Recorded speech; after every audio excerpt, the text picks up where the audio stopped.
So this is the application that we are going to build. This is a Blazor Mini ERP, and so yeah, this is the home page that you're seeing right now. So it has several sections. So it gives you a quick information of your total transactions, sales, and purchase orders for the day. Then in the middle part, you've got two graphs here that shows the transactions by account for the current month. And also on the right side, you have a pie chart or pie graph of between the total sales and purchase orders done on the same month.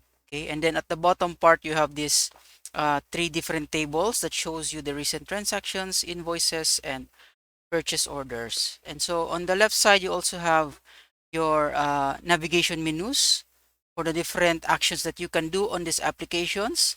So you can, I mean, on the application, so you can add transactions, invoices, and purchase orders. So like, for example, this one, this is your main transactions page. Here you can add transactions, search for transactions, and then edit the transactions here. And then also you have sections for generating reports like this one, sales by customer. And then you also have the different settings, or wherein the you can add the uh, data or necessary data for your application to function correctly. And so this would be like your base tables. So they will hold data necessary for the different operations that you can do on this application. Okay, we will be doing each of these sections as we go along through this build process. And one additional utility that I've added for this one is this action where you can generate a sample data.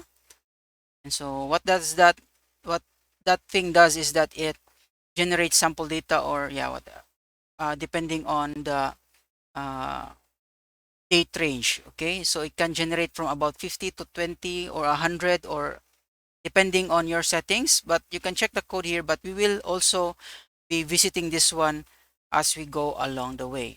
Okay, so this would be the entire application that we are going to build. So where is this application based off from? So it's based from this Excel template. Okay, so this is the mini ERP Excel template, which I got from this YouTube video, which is from Excel for freelancers. So in order for you to get the copy of this template, you just follow this link. So I think it's this one. Let's go or follow this link. And then you just sign up for this one. I think it's on the bottom part. Let me check. Yeah. So I think it's one of the links up here. So download your free workbook. So it lets you enter your email, and then from there it will send you the link to your email, the link to the actual workbook, and then from there you can download it. And then this is what you will get. So this is the mini ERP Excel application. So it has several parts like this one, each of these sections. So yeah, we will be digging much deeper on the analysis phase for this one. And so yeah, I just want to let you know that this is where I got this Excel template. And so I hope I don't get in trouble for taking uh, inspiration from this Excel application to build our our Blazor Mini ERP application. Okay, so let's inspect further this template. And so this is its sort of the a home page. So this sheet is its home page. So it has four sections. So just ignore these graphics here on the right side, but let's focus on this center circle here. So this application has four main sections. So it has income and expenses, which is points to this page. So it lets you add transactions to it. So you can specify the account, and then the category, and then some comments or notes for the transaction. Then specify the amount, and then you can click on add transaction. Going back, you have the other one here on the right side, top right, would be invoicing and sales. This is where you can add uh, sales transactions. Okay, so it lets you choose the customers, set the date, and then add some items on this table here. So it lets you choose from your existing inventory items, and then it will fill in the rest of the columns here for the description. And then by default, it defaults to a quantity of one, and then the amount would be the sale amount for this item or product, and then the total. Okay. Then if you click save invoice, then it will save this transaction or sales transaction. Going back on the lower left, you have this inventory and purchasing. So if you click this one, it will uh, send you to this sheet or page wherein you can add a purchase order. So it lets you specify or choose from the vendors, and then indicate the items that will be part of the purchase order. Like from here, you can choose again the type of products, and then indicate the quantity amount. I mean the quantity and the amount, and then the totals are auto calculated for this one. And then you can hit or click the save purchase button to save this purchase order. And then lastly, you have this on the bottom right is the reports and graphs. So it lets you generate several reports, but in this case, it only has three. So you have sales by customer, and then inventory stock report, and income and expenses. So all of these reports are, you can filter them or you can generate them based on a certain date range. So you can specify the from and to or start or and end dates or period. And then if you set that one, you just click refresh report and it will generate you the report. So you have the results for this one on sales by customer along with its uh, pie chart. Okay, so this is the main parts of this application, right? So next thing that we'll look into is the where does all of this data go to. Okay, so that will become our sort of base tables or the required tables that we will need to create on our application so that we can continue or perform the necessary actions of the application. Okay, so looking at the bottom part here, we have these different sheets. So if you click one of them, like in this case, invoices. So the invoices would list the data coming off from our invoicing and sales page. Okay, so it will store the invoices here, and then along with its invoice item. Okay, and then the invoice items are stored in this sheet. Okay, and then you also have for the purchase orders, it stores in this sheet the purchases a sheet, and then the items for each of the purchase orders is stored in this purchase items sheet. Okay, along with that, you also have this customers where it will store the list of customers, and then you have your inventory items that will store the different products that you have in your inventory. This is where the data is coming off from when you, like, for example, if you uh, either create a purchase order and you choose the products when you add an item. So that data comes off from this inventory items sheet. Okay, and then you have also this transactions sheet where it stores all of the transactions that you've saved from, go back, from here. Okay, so income and expenses. So this would be considered your uh, input transaction sheet. Okay, and lastly, you have this list. So you might have noticed that in our, especially when you add a transaction, it lets you choose the type of account. So this is where the accounts are stored along with the categories. Okay, and also the vendors is also placed here. You can either just have it here or on a different sheet. So yeah, for this template, it was just added as part of the list sheet. Okay. So now that we've uh, gotten through each of these items or sections or sheets that we have here, that will give us an idea of what sort of table that we need to have, or a prerequisite main tables that we need to create in our application to store uh, the data that we need, so that we can do the features I mean, the main features of the application, wherein you can create transactions, purchase orders, and sales orders. Okay. All right. So with that in mind, with these things that we've uh, gone through or discussed, I have created a ERD, or an entity relationship diagram, or sort of a relationship table. So how does all of these sort of records come into play together, or what are the relationships of these tables with each other? Okay. So here, this is our ERD, or entity relationship diagram. So this one shows you uh, what entities, or what's there's, I don't know if there's other terms for this one, or what records are related to other records. Okay. So for this one, we have your account transaction, which would be the main entity that would store our transactions. Okay. It has a relationship with the ledger account. So that would be here. So you notice that we have sort of the, I forgot the term for this one, but the relationship between two different entities, whether they are one to many, many to many, or one to one. Okay.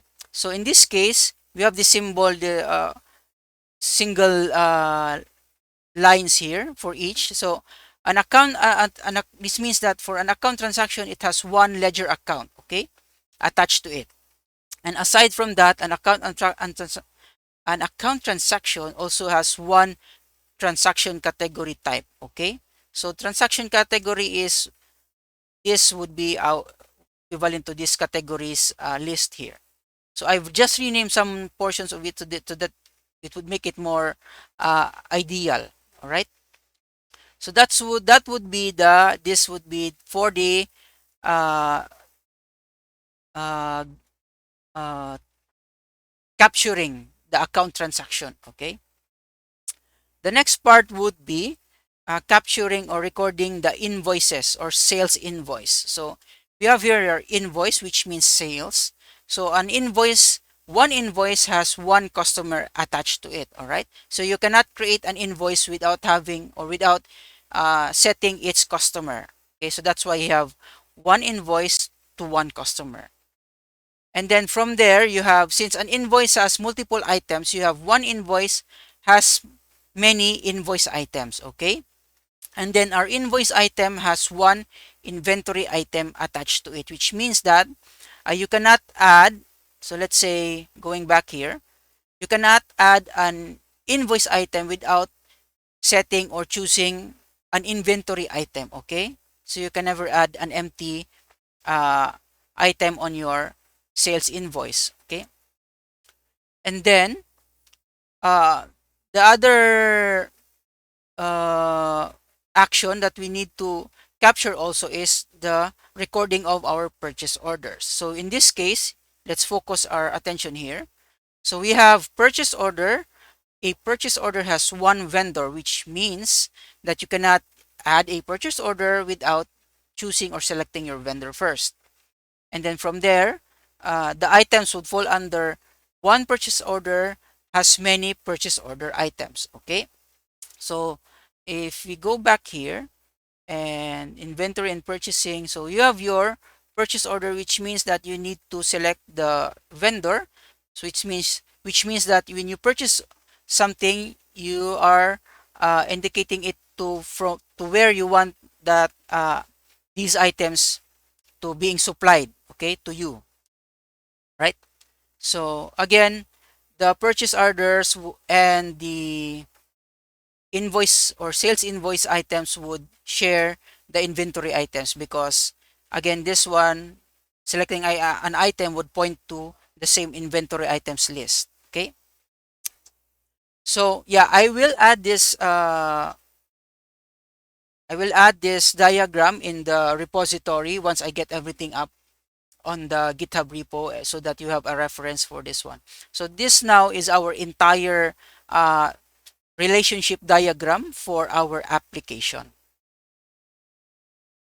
Okay, so now that we've done our analysis of the template, let's now move into creating a mock-up for our application. So I've already created this mock-up, since yeah, I don't want you to get bored with looking at me trying to build uh, the mock-up from scratch. So let's just discuss each of these sections that I've put up for the different parts of the application. Okay, so let's zoom in on the top left portion here. So now this is what will become our general layout for our application. So here we have our top application bar, and then on the left side we have your navigation menus, and then the middle part would be the contents for the different sections of our application. So this one, from the time of my creation with this one, so the home page will become our dashboard. So I've added some graphs here and some tables here, but this won't be the final output, since yeah, it might come up a little different from the mockup that we have here. Since this is just a mockup, it will give us an idea of what the application might look like. Okay, so from here we will move on to the three main uh, features or functions of the applications, or of the application, that is to create the transactions, invoices, and purchase orders. Okay, so let's move on to the next page here, or section. So this is now the mock-up of our transactions page. So the transactions page, we will have in the middle a table of all the transactions.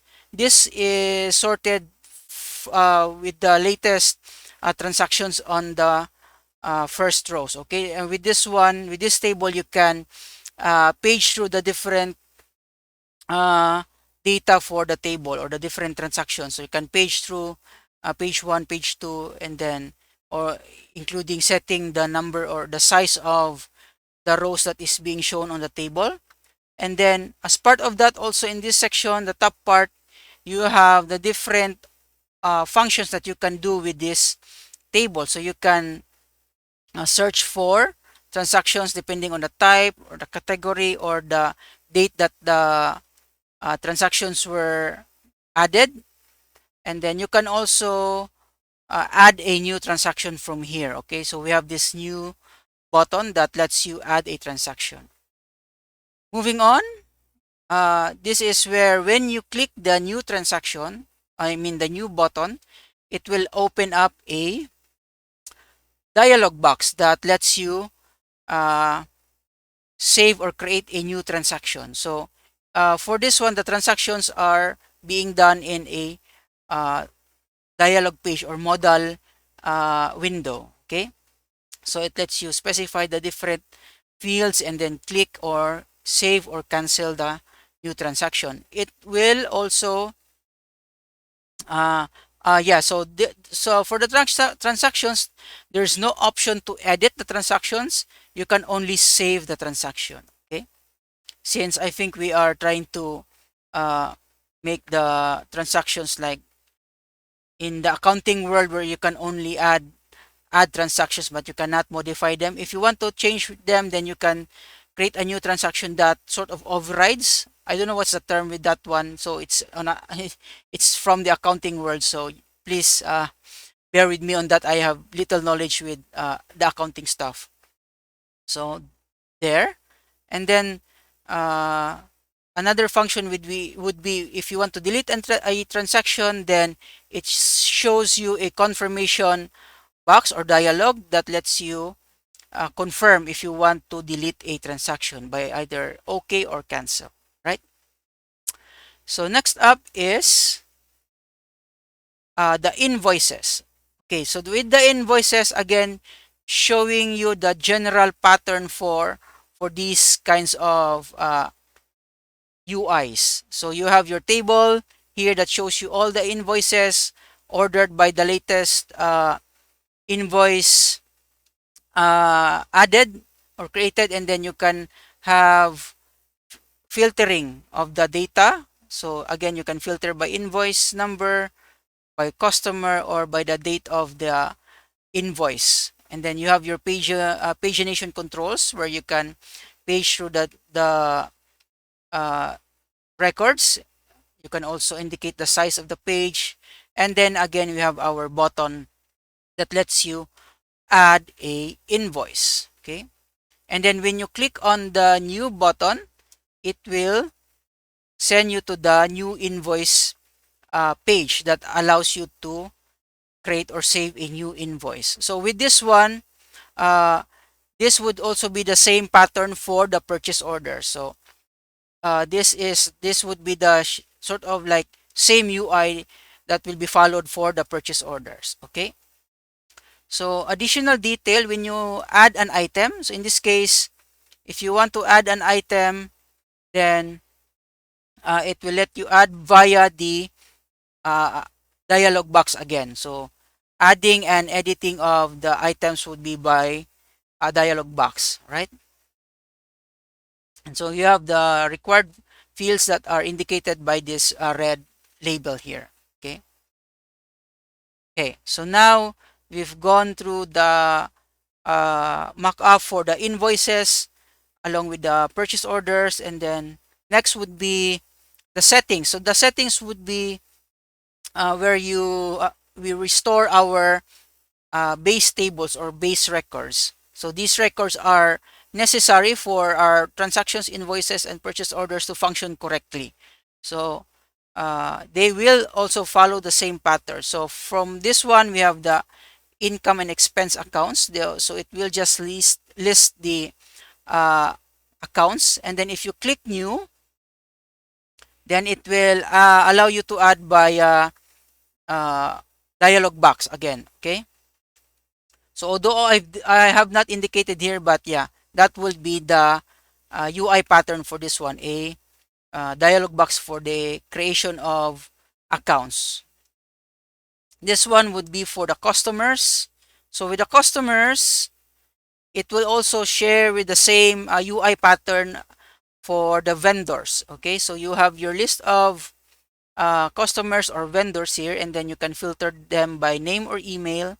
Then you also again have your pagination controls on the rightmost part on the top and bottom, and then your new button wherein you can create a new customer. So this is the page for adding or editing a customer. So this will be the shared UI pattern for customers along with the vendors. So following the same patterns also for vendors. Okay. All right. And so I think that's mostly it. I also forgot the inventory would also follow the same pattern. So the inventory page or section would also follow the same pattern as what we have or what we did for capturing vendors and customers, right? So I will also add this UI mockup on our GitHub repo for this project, right? So I think that's mostly what I did for our mockup.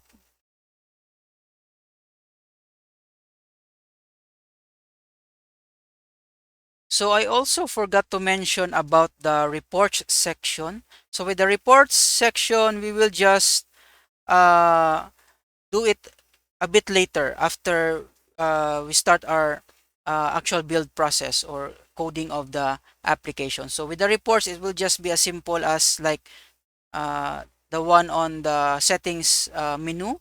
So the reports will have submenus for the three reports that we will be adding to this application.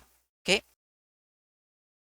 For the software tools that we will use for this project, there are only two things that we need to have. So for this one, I've used Visual Studio 2026. So I've already have it installed, but you can download it freely. So just head on to visualstudio.microsoft.com/downloads and then choose this community edition free download. Then follow the installation instructions. Then you should be good to go.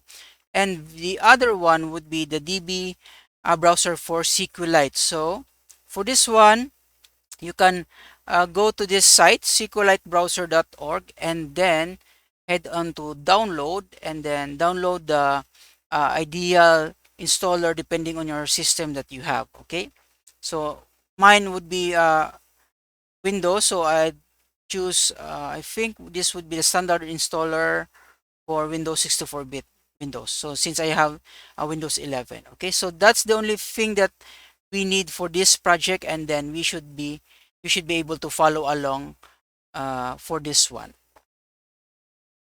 So let's start by opening up our Visual Studio application, and from here let's create a new project, and let's search for the Blazor template, project template. So let's just do that. Now, if you don't have the Blazor template installed, you can add this one by running this .NET new install modblazor.templates command, and the template should be installed for you. Or if you already have that one but not quite sure if it's updated, then you can just run .NET new update to update your templates, and then you just have to restart your Visual Studio, and then you should be able to see this template, this Blazor web app template. So there's two of them. The one is standalone, but for this one, we will be using this Blazor web app template. Okay, so let's click this one, click next, and then let's just name this as Escuela Mini ERP dot Blazor, and then let's change the solution name to be just like this, code Escuela Mini ERP. Okay, so let's click next. And from here, let's choose the interactive render mode should be set to server. And then, yeah, just leave the include sample pages check, and then do not use top level statements. And then just uncheck this last option here. Okay. And let's just click create. And in the background, Visual Studio will prepare the project and create the necessary files for your solution and your project. And right off the bat, you should be able to run this one. So I think the project has been generated. Let's just try running this one, sort of a sanity check to see if, yeah, the template has been generated correctly. We should be able to see the default page. So now it's coming up, and yeah, we have our default page, and it's already been laid out for us. It's already been set up, including the layout for this one. So let's just tweak this a little bit. Let's open our components folder, layout, and then main layout. So let's just remove the theme so that we'll get it much closer to our final output for the UI. And then let's just set the dark mode to false. So we don't want dark mode by default. So please bear with me, as yeah, I still prefer working with just the light mode one. So all right, now that we have that, let's just try and refresh this. Okay, now we have our default application. So now we already have our main layout, all the uh, things that we need to get this project started. So also, it's the dark mode, switching from dark mode to light mode is already supported for this one. All right, so through this button. Nice. Okay, let's go back. So what's next is that we'll modify our navigation menu to reflect our desired from our mockup. So this is our mockup, sorry, this one. And as you can see, we have our menus on the left side, and then we will be following this one. Of course, we'll try to set it like this. All right, so this is the final result. Then we will be following this kind of output. So we have to indicate these menu items on the left, right? So to do that, let's open the navigation menu component. So that is located under components, layout, and then nav menu, right? So from here, we can now make changes to it to our desired look, okay? So I'm not gonna type everything in.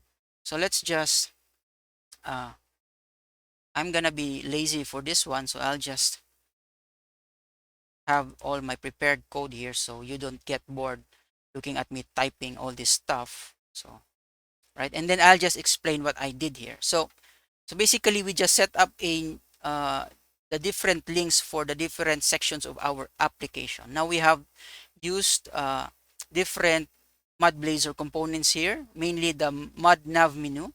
And then from here, you have our mod nav link that we use to indicate the top level navigation menu. So in this one, we have our dashboard, transactions, invoices, purchase orders, and then uh, next to it, below it is you have our reports. The reports would be like uh, nested type of menu. So you can create a nested menu by using the mod nav group and then setting the title, and then from there you can indicate the submenus for it. So we have three for the reports: sales by customer, inventory, stock report, income and expense. Following the same thing for the settings section. So under settings, we have uh, for income and expense accounts, categories, customers, vendors, and inventory. One thing to note is that setting up this navigation links, you'll have to set the href attribute or property and set it to the different routes. So these routes are non-existent yet, as we will be building out the different pages of our application. Okay. And aside from that, you also need to indicate the match, which means that it will compare and match if and highlight correctly the menu depending on the current page that it's in, right? So if we run this one, you should be getting the correct layout for our navigation menu. So as you can see, we have set up our menus here on the left side. So these are expandable, and yeah, okay. So that's how easily you can modify or change our navigation menu. Since this one is on its own navigation menu component, okay, just ignore the contents of this hello world for the moment. Okay, great. So from there, we can now start building out the different sections of our application. Okay, so let's start with building our pages under the settings menu. So here we have settings, and we have five different uh, pages or sections for it. So let's start with building up the income and expense accounts. And so for this one, we will just create a mock-up of the UI, which means that we'll be adding dummy data and whatever necessary just to get us or get the feel of how the application would look like without actually doing some backend stuff first. All right. So let's head on to our pages folder here. So let's right click the pages folder and let's select add and then new folder and name it as settings. And then from there, let's add a new Blazor component. Okay. So let's name this as income and expense accounts. Okay. So it's a Razor page. Just click add. Okay. Now we will uh, add HTML code here so that we can see what the income and expense accounts page would look like. Okay.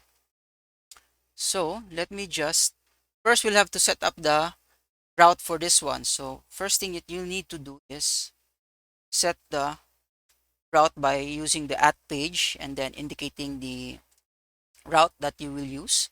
So this one reflects the same route as the income and expense navigation menu. Okay. Going back, so let's add uh, the, the actual components that we will use. Okay, so for this one, sort of laying out the structure of this page, we will just use a mud stack. Okay, so along the way we will be using many different mud Blazor components, from the way we lay out our pages, and then the actual components that we'll use to display different kinds of data, uh, form inputs, and stuff relating to that one. Okay, so let's just copy the code that I actually use here. So I don't want you to get bored with me looking at me typing all of this stuff. I'll just explain what I did here. All right. So for this one, this is the template code that I've used. So we've used a mud stack. So with mud stack, let's just revisit what a mud stack look like. Okay, as a component. Okay. So here, it's one of the layout component that you can use, along with some other layout components that you can use depending on your requirements. So this one is just simple enough.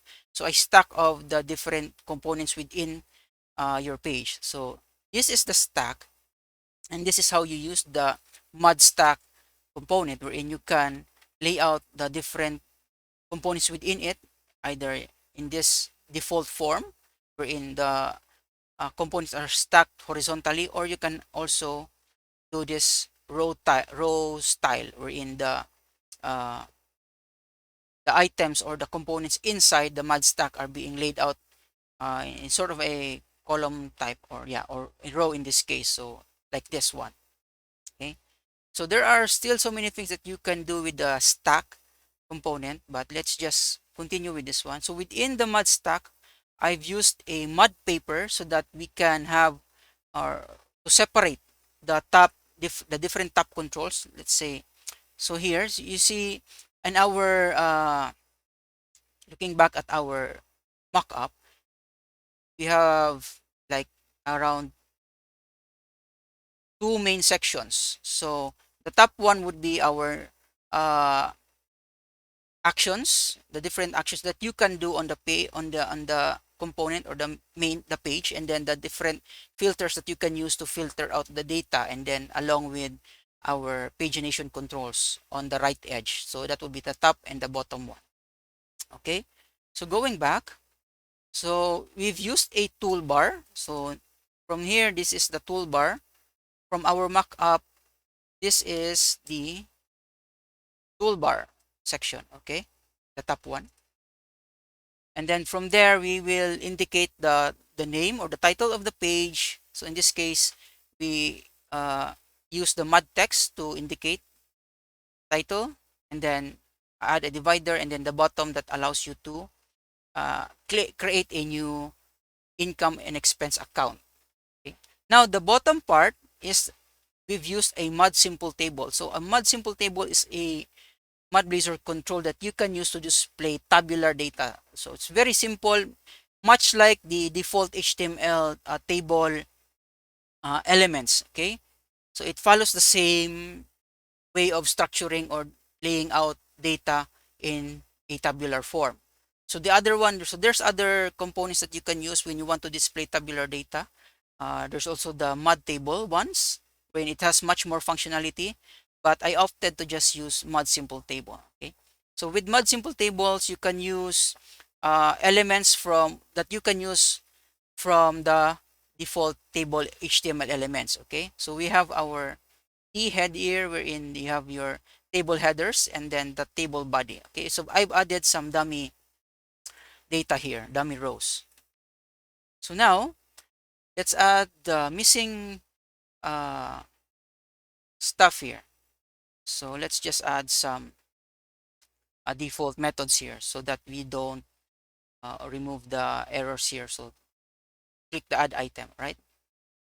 Aside from that, since when you want to add an account, we it lets you add by via the a dialog box. So much like here, so when you add an account, it displays or shows a dialog box wherein you want to add transaction. Okay, so for that one, we will be using the mod dialog component.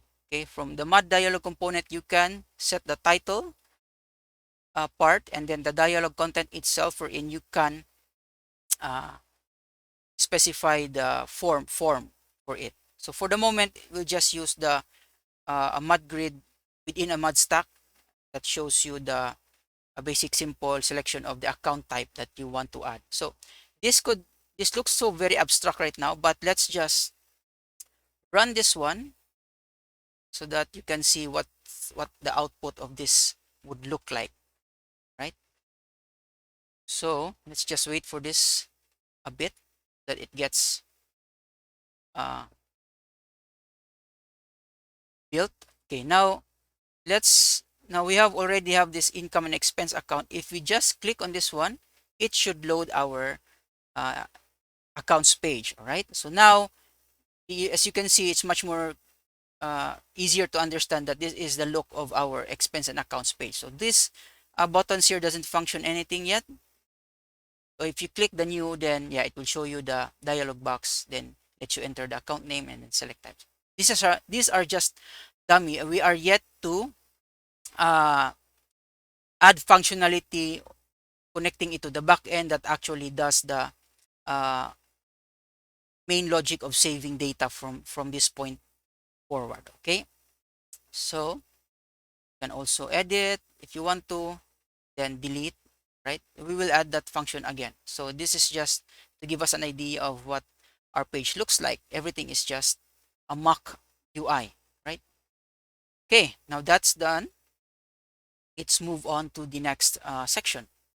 Okay, so next we will create the categories page. So to do that, again, let's right click on the settings page, folder, select add, and then razor component, and then let's name this as categories.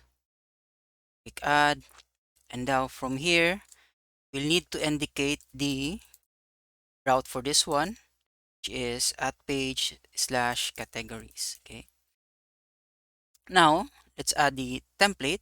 Again, following the same pattern that we did with the accounts page, we'll be using again the same template format. Okay, so we have our mud stack here, and then from there again the same setup for the toolbar, and then our simple table that shows some dummy records, and then at the bottom is the setup for our mud dialog. Okay, so one thing that's missing here is hooking up our on-click attribute for this add item method. So let's add that one.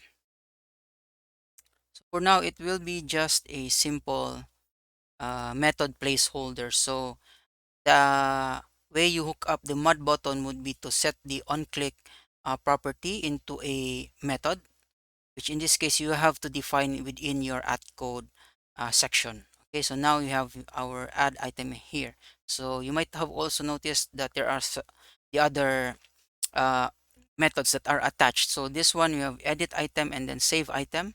So they are attached to uh, the records. Okay, that will be at this section here, wherein we set the or hook the on click for the edit, and then the on click for the delete.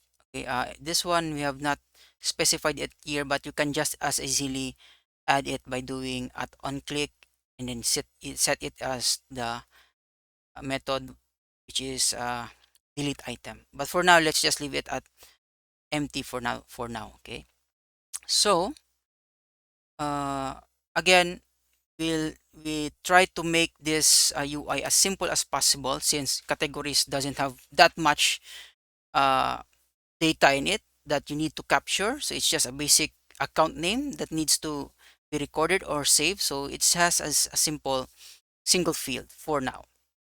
So once we've done that, all we need to do is just run this one again and see how it would look like as the final result for our mock UI. Okay, so let's click on categories here, And then, yeah, again, showing you the same overall pattern, which is a list of tables here, data, and then button for adding a new category, which shows you the uh, input box. You can specify here. There's no functionality yet. We'll add that later. Okay, right? And then edit, and then the delete button. But yeah, that will follow on a bit later for now. Okay, so we've done our categories page, right? Next, let's work on adding the customers page. So uh, let's right click on the pages folder and select add, and then let's add a new folder so that we can contain the customers page. So name it as customers, since the customers section uh, also involves a separate page for adding and editing a customer. Okay, so let's right click on our customers folder and select add razor component, and then let's name this as index. Okay, so the index page for the customer would display all of our customers. Okay, so that means like in our back to our mockup here, so it would look like the one that we have here. Okay, so this one focuses on the customers. Again, this would follow the same pattern for our vendors and inventory. So you have our uh, index page for our customers that shows records for the customers, and then another page that would allow us to create or edit a customer. Okay, so going back here on our customers index page, so let's add a route here slash customers, and then let's add our uh, template code. Okay, let's paste it here. So again, I don't want you to get bored of looking at me and watching me type each and everything here. But again, following the same pattern of having a toolbar at the top with the different functions for the toolbar. So it shows uh, the title for the page, and then a button that allows us to add a new customer, and then some other fields here that allows us to filter the data for our customers. So that will come next again uh, in our later part. Okay, so again, you have the option of adding pagination here. So by default, we have used the mud pagination control. Okay, same stuff. Our muds table showing or using the mud simple table. It shows you the some dummy data here, and then at the bottom we've added the pagination control, which is flushed to the right side. Okay, so the size that lets us set the size of the rows, the number of rows, and then the pagination controls that allows us to move back and forth between the records. Okay, so let's save this one and let's run this one so that we can see what it would look like. Hopefully this should run quickly. All right, okay, now that we have our application running, let's just click on the customers link and it will show us the index page for the customer. So it shows us a list, a basic list, again using the mud simple table. Then with this one, we've added a link to the details of the customer. So with this, in this way, so as you can see, I have used a mud link for the customer name so that it lets us add a link or navigate to the details of this customer, which in turn allows us to edit the details of that customer. Okay, and then some other function would be to delete. We have not done or added that one yet again, and then some filter controls on the top, a single one, and then the navigation or the pagination controls on the right edge for both top and the bottom part. Right, okay, so now that we've added this one, the next thing we'll do is the uh, form page that allows us to edit or create a new customer. So let's do that one. So again, we have to right click on the customers page, select add, and then a new Razor component. Okay. And for that one, we'll name this as just plain customer. Okay. Click add. So now, again, we'll be setting the route for this.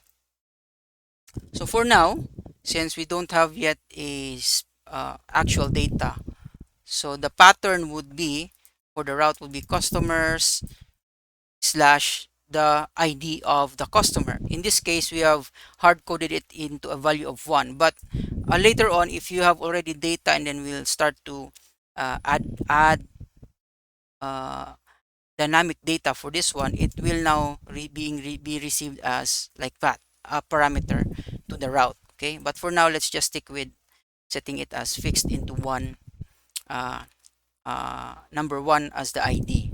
Okay, and then let's add in the uh, markup for that one.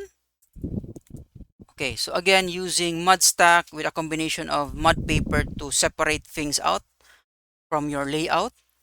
And yeah, and then for the form that I've used here, I've laid them out using the mud grid component. So with the mud grid, so let's go back here. Mud grid is one of the layout uh, components that you can use to arrange your different components. So with the mud grid, it gives you like a 12 grids style, or 12 rows of items, and then you can have rows and columns within it, and then you will have like a basic grid uh, layout. Okay, so if you look at this one, this is the basic grid, and if you click the show code, then it gets arranged in this kind of manner. So you use the mud item, you specify what size for that item, and then from there on you can just mix and match whatever layout you desire. Okay, so bear in mind that you have to indicate at what breakpoint or size.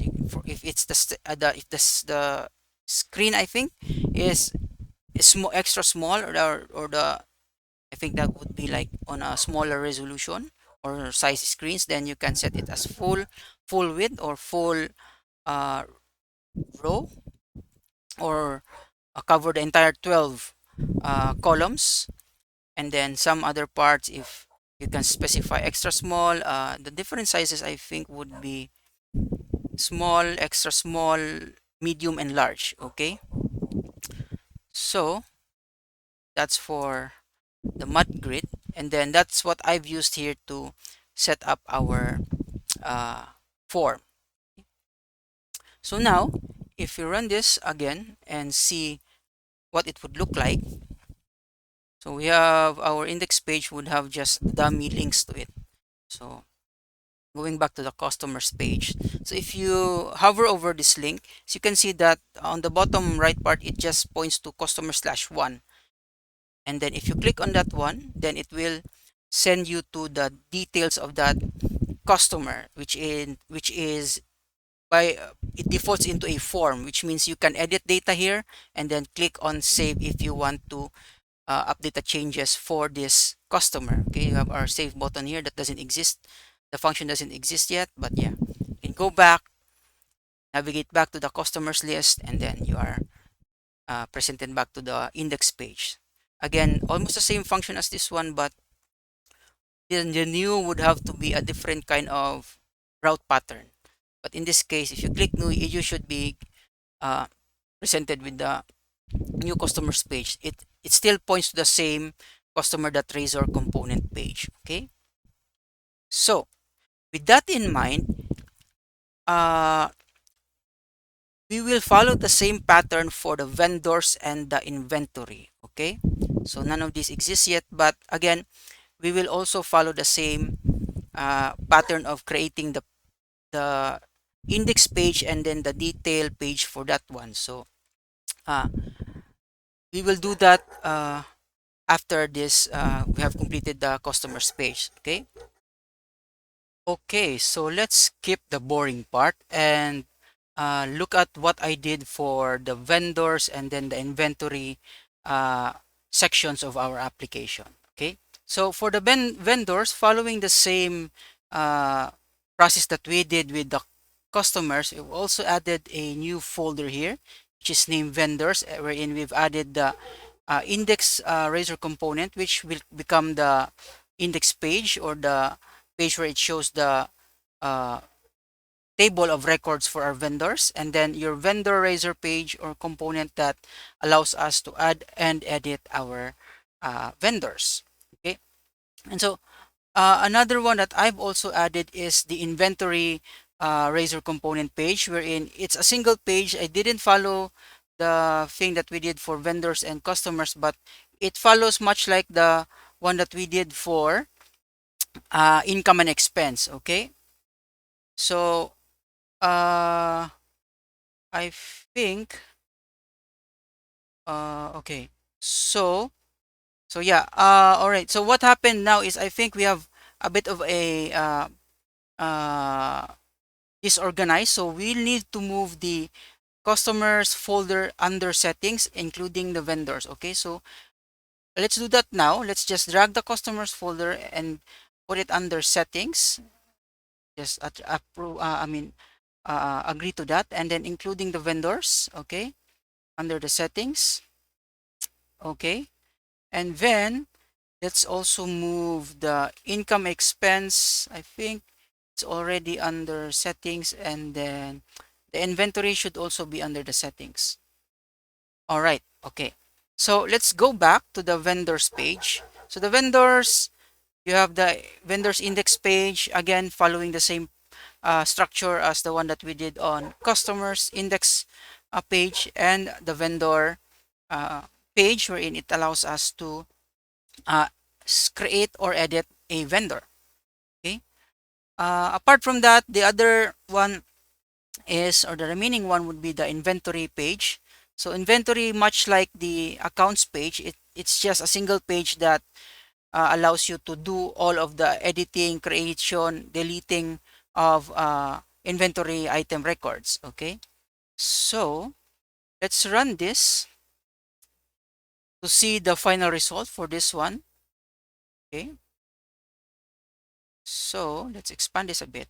Now if you click on the income and expense accounts, it works. Categories works again for the customers, and then the vendors also, again, following the same pattern with customers. And then lastly, we have the inventory. So inventory, and I think, and categories uh, almost have the same structure. They're only a single page wherein all of the basic functionality wherein you can add, edit, and delete records are on all in a single page. Okay, so if you click new, it will allow you by adding or showing this dialog box that allows you to add or edit a inventory item. Okay, so much like the same structure as the other pages, you have your toolbar here that has the filter options, and then your pagination controls on the rightmost side, top and bottom part. Okay, so if you inspect the code, there's not much difference between the pages. So the uh, template or the markup code is almost the same. Again, following using simple table controls, and then the pagination controls, and then the dialog boxes. All right. So let's move on to the other parts of our UI. Okay. Okay. Now let's move on to the transactions page where we can add transactions. So let's add another folder here, and let's name it as, oops, transactions. And then here, let's add the transactions page. Okay. So basically just an index page. So this will only be a single page. Okay, index.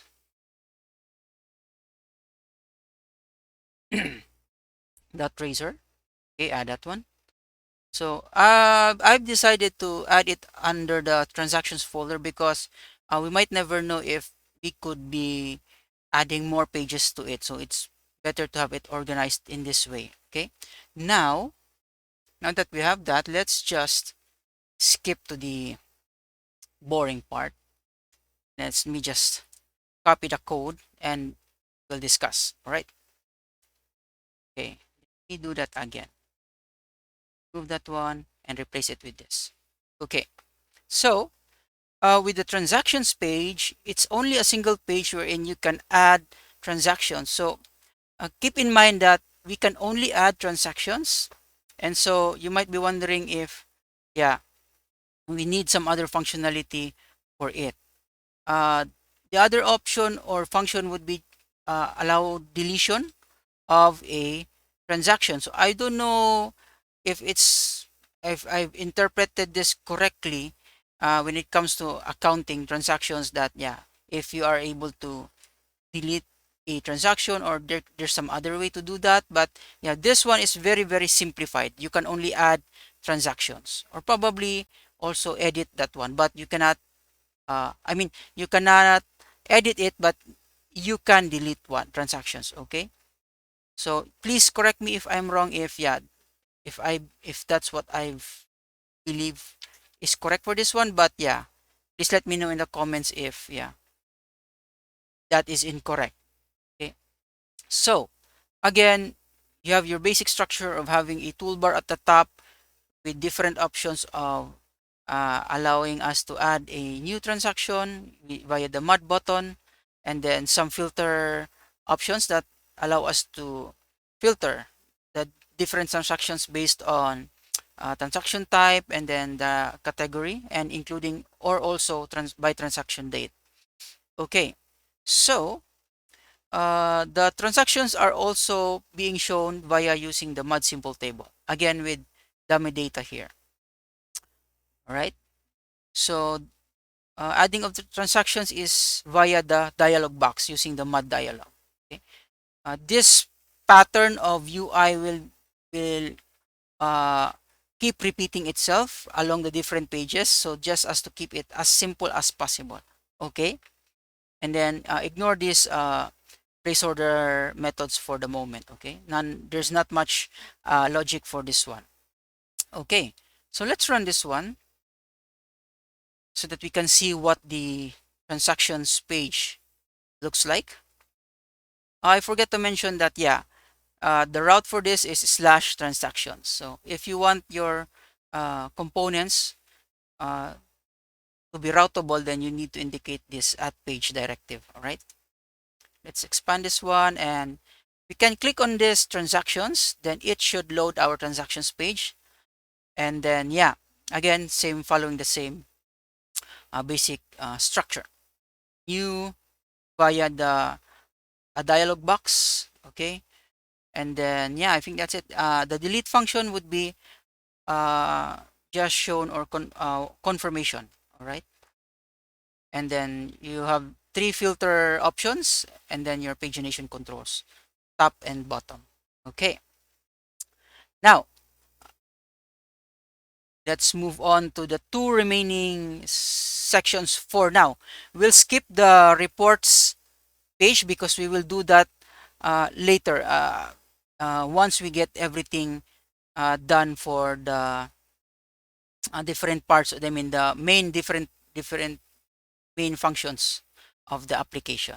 Okay, so it's important that we do this stuff first prior to working with the sales report or the reports. Okay, cool.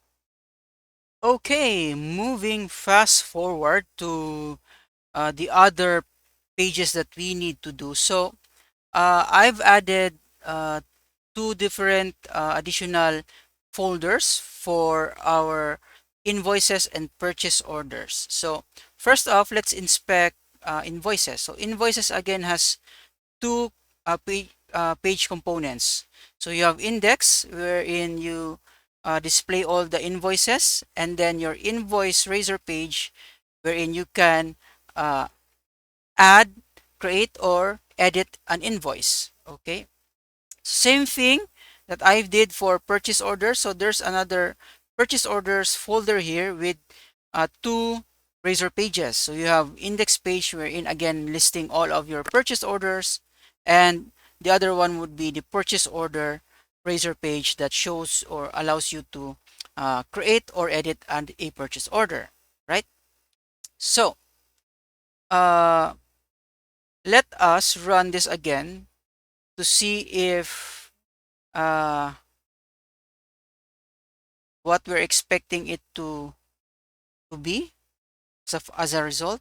So our transactions are done for this one. Now let's go to invoices.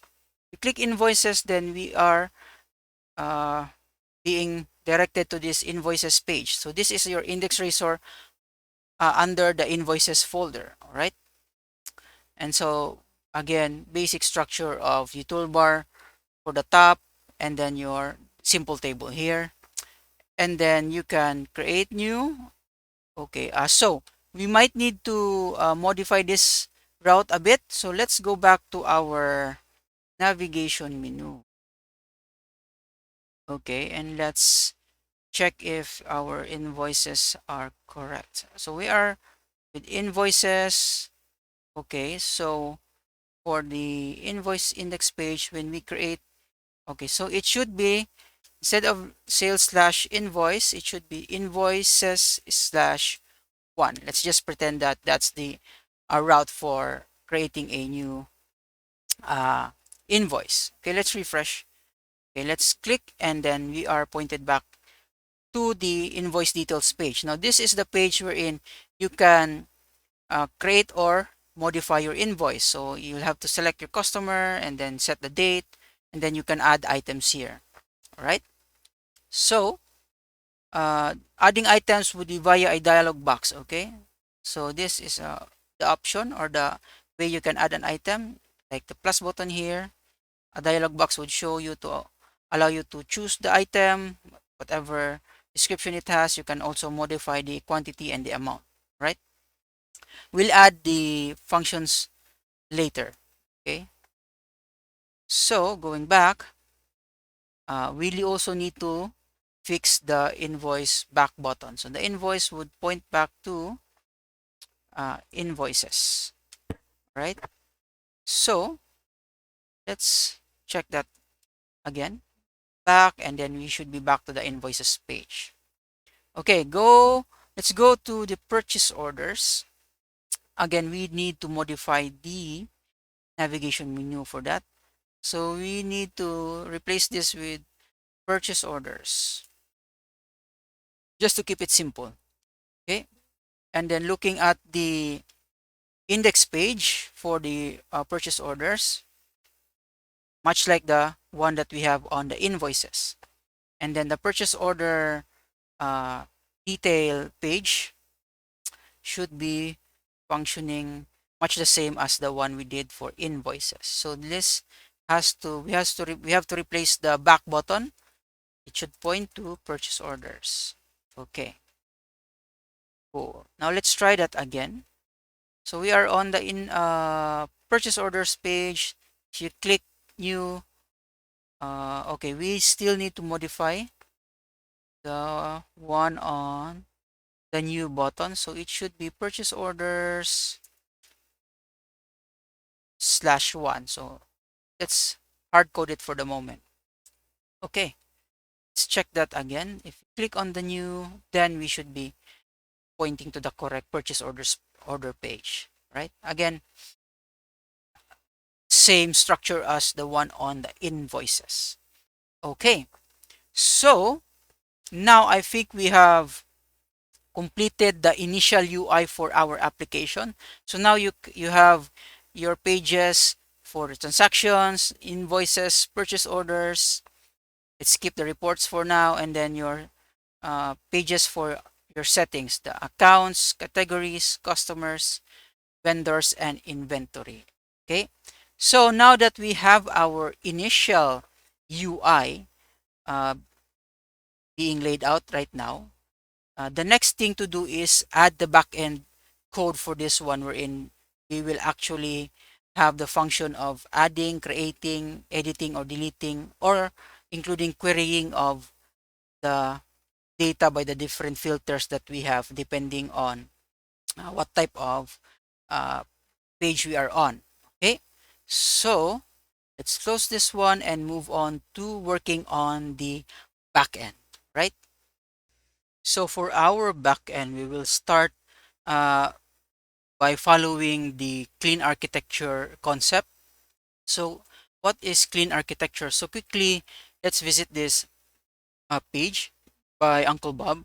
And this is a diagram of the clean architecture wherein you have several circles with its different layers. And so the innermost circle would be your entities. So the entities would encapsulate your actual uh, holding of data. Like for example, if you want to capture stuff or things, and then entities would be the place where you add those uh, models. All right. So outside of the entities, you have your use cases. So the use cases would act like your sort of application layer, equivalent to an application layer in some other concepts. And then outside of that, you have your controllers, presenters. So these would be your consumers of your use cases. And then the outermost layer or circle would become your details or the actual technology that is being used or the implementation of your application. All right. So please correct me if I'm wrong, if I've mentioned something that isn't quite correct on this one. But yeah, this is in general what the clean architecture is all about.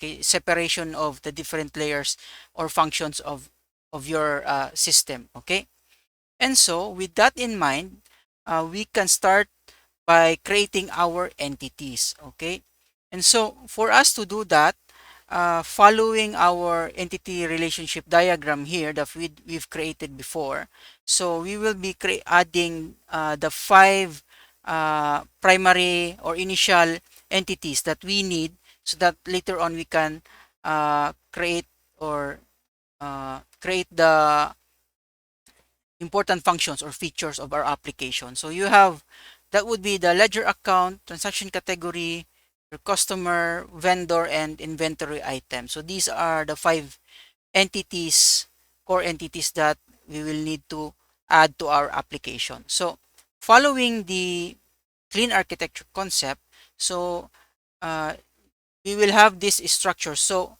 what I did here is that uh, we create a core folder, and then under that you have your entities folder. All right, and then from within your entities folder is where you add your entities. So I've already added the five initial entities here. So we have our customer. So basic, you have very basic properties here, and then you have your inventory item, ledger account, transaction category, and vendor. Okay, so these are our primary entities. All right.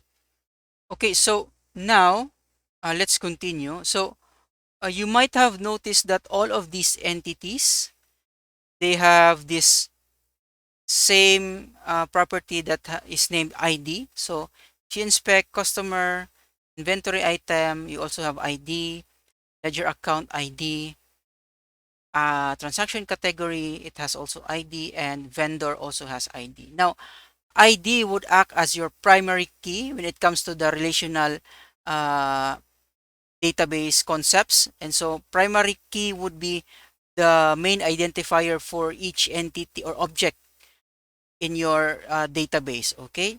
And so since we have this common ID property here, what we can do is uh, move this into a general entity class. Okay. So that we can later on, if you want to add other entities, then you can just inherit from it. So that is the direction that I'm going here. So let's add that uh, parent entity class. So to do that, let's just right click on the entity folder, select add a class, and then let's name this as entity. Okay, now with entity, it only has one property, which is a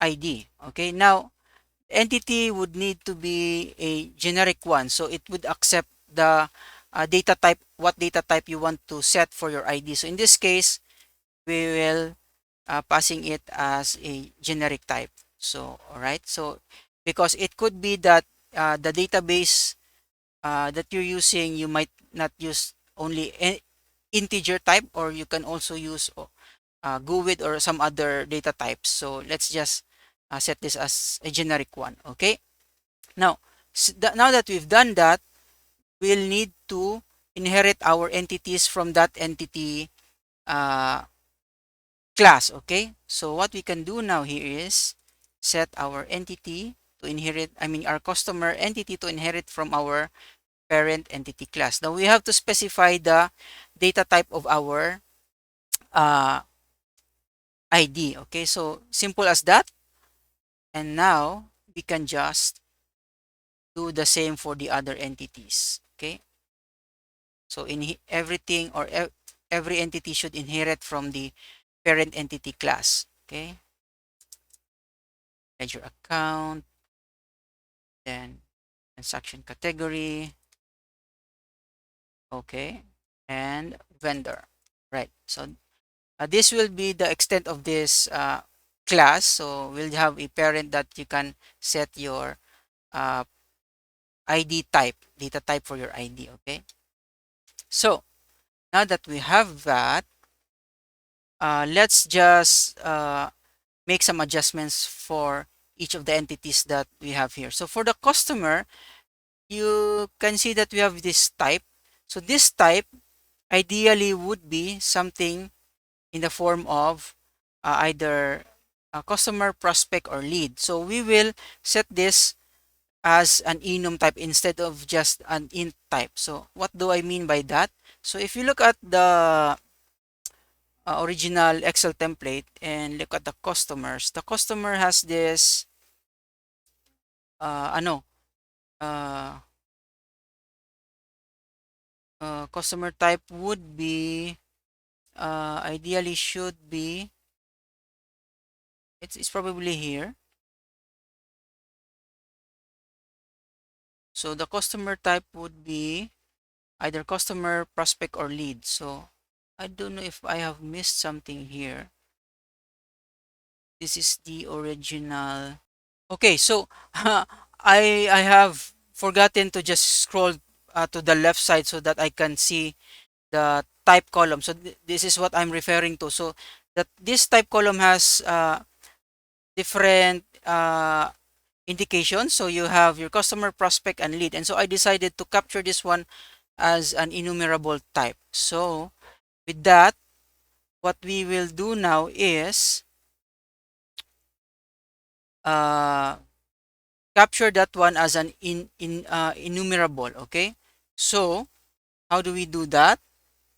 So with this one, we can add new enums for this one. So let's do that. So let's go to our core here, and then let's add a enums folder. So all of the enums that we will add to this application, we will add it here.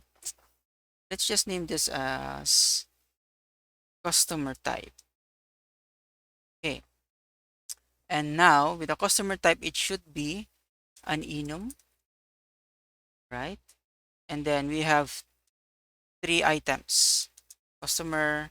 So I decided to indicate the values instead of just relying on the the default data, or the default number that uh, it will be assigned to. So it's much more clear that we have these values. All right, so now that we have added our enum, we can just replace our type here into customer type, right?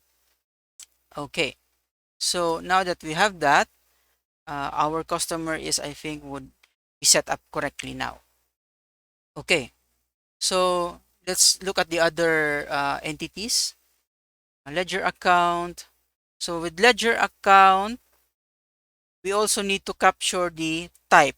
instead of just having a int data type. So we'll add this as a enumerable. Okay.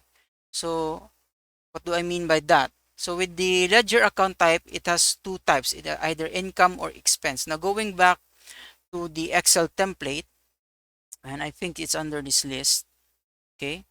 So the type would be focusing here, right? So you have two types, income and expense.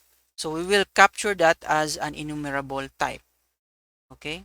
So let's add that enum here, add new item, and then let's name this as ledger account type. Okay. Let's change this into enum and then set our enum values. Expense as number 2. Okay. Now going back, we'll just replace this type into ledger account type. Okay.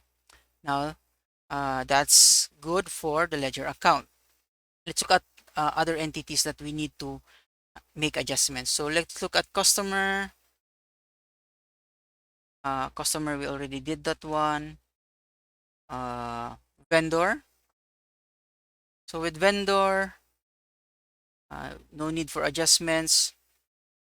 Transaction category.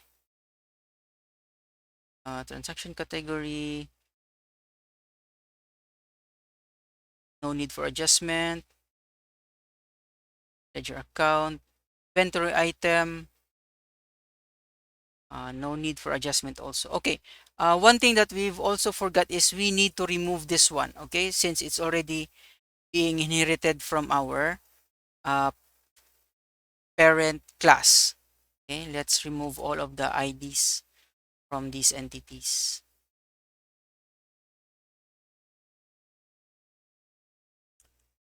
What else did we miss? Customer, inventory item, ledger account, transaction category, and vendor. Let's remove this. Okay.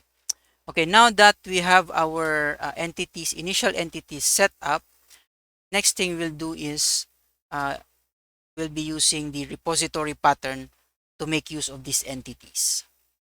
So now let us first set up the things that we need prior to working on our repository. So for this one, we will be using Entity Framework Core with SQLite as our backend or as our database provider. So in this case, we'll add those packages necessary for us to use EF Core and SQLite. So let's open our NuGet package manager. So let's right click on the dependencies and select manage NuGet packages.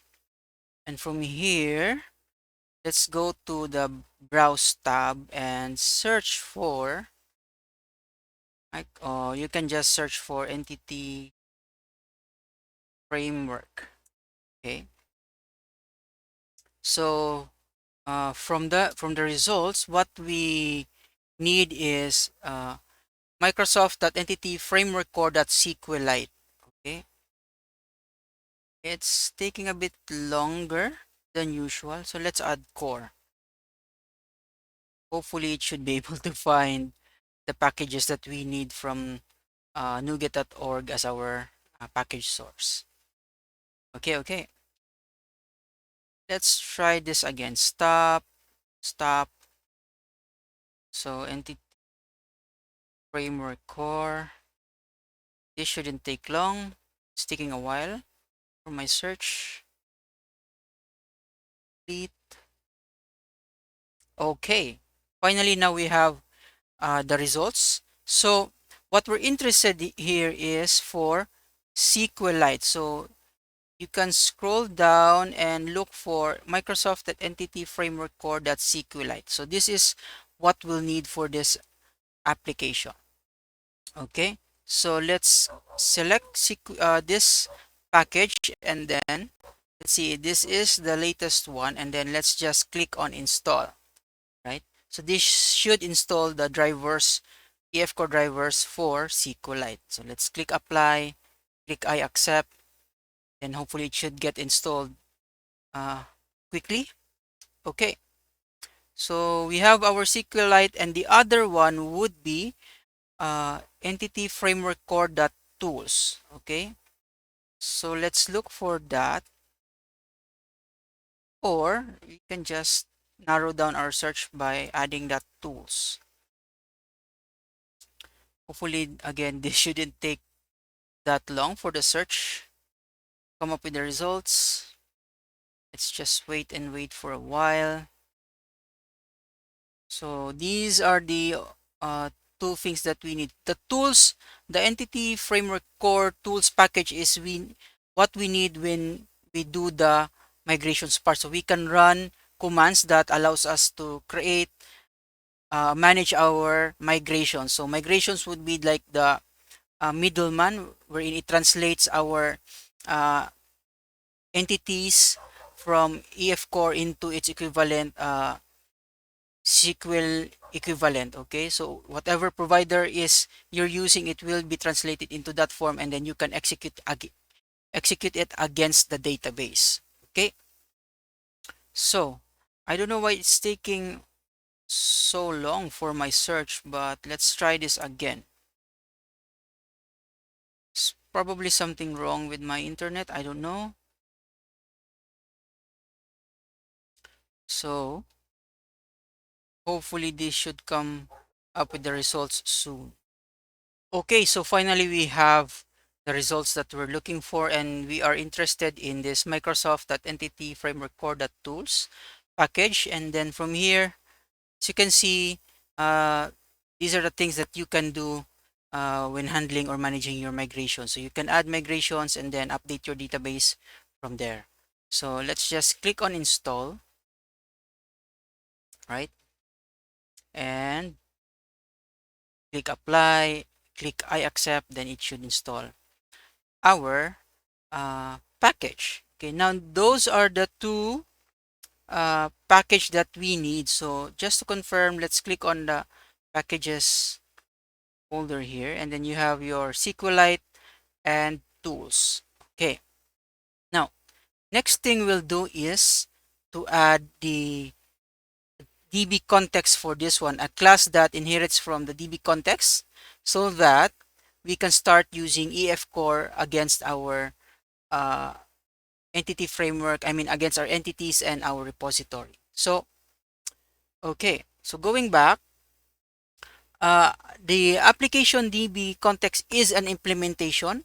So what we'll do is add it on a different uh, folder. So for the implementation side, we'll add it under the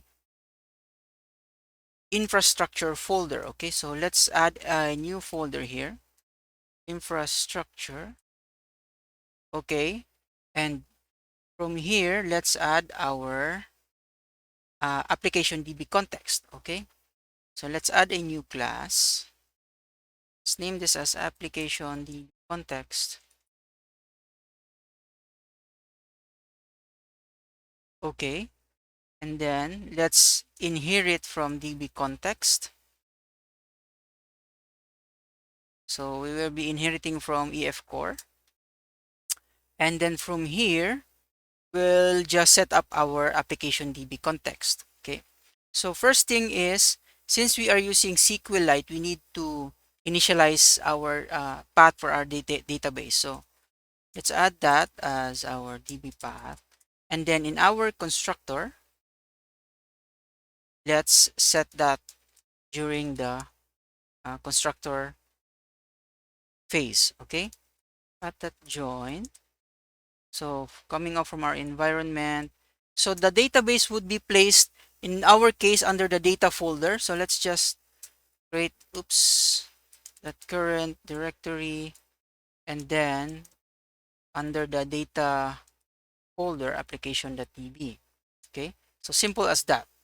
Now what we want to do next is set up the entities to get hooked to our EF core, so EF core can handle them. All right, so from there on, let's add our entities. So we just grab code.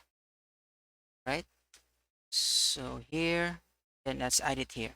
So as you can see, to set up your entities to be used within uh, EF Core, so you need account transaction. Did we miss something? We don't need this one yet, all right? So we only need this first 5 entities. So this is how you set them up on EF Core. So you have to, you use the dbset class and specify the type, which is the entity, and then you can name them as like this, okay? That should be easy enough, okay? So what do we do next from here on? So what we can do next before we can actually make use of EF Core within our application is we need to inject this one in our services. So to do that, you head on to our program.cs file, and then from here we can add that DB context. Okay, so what you do is you, oops, builder.services dot add DB context, and then our class application DB context, and that's all we need. All right.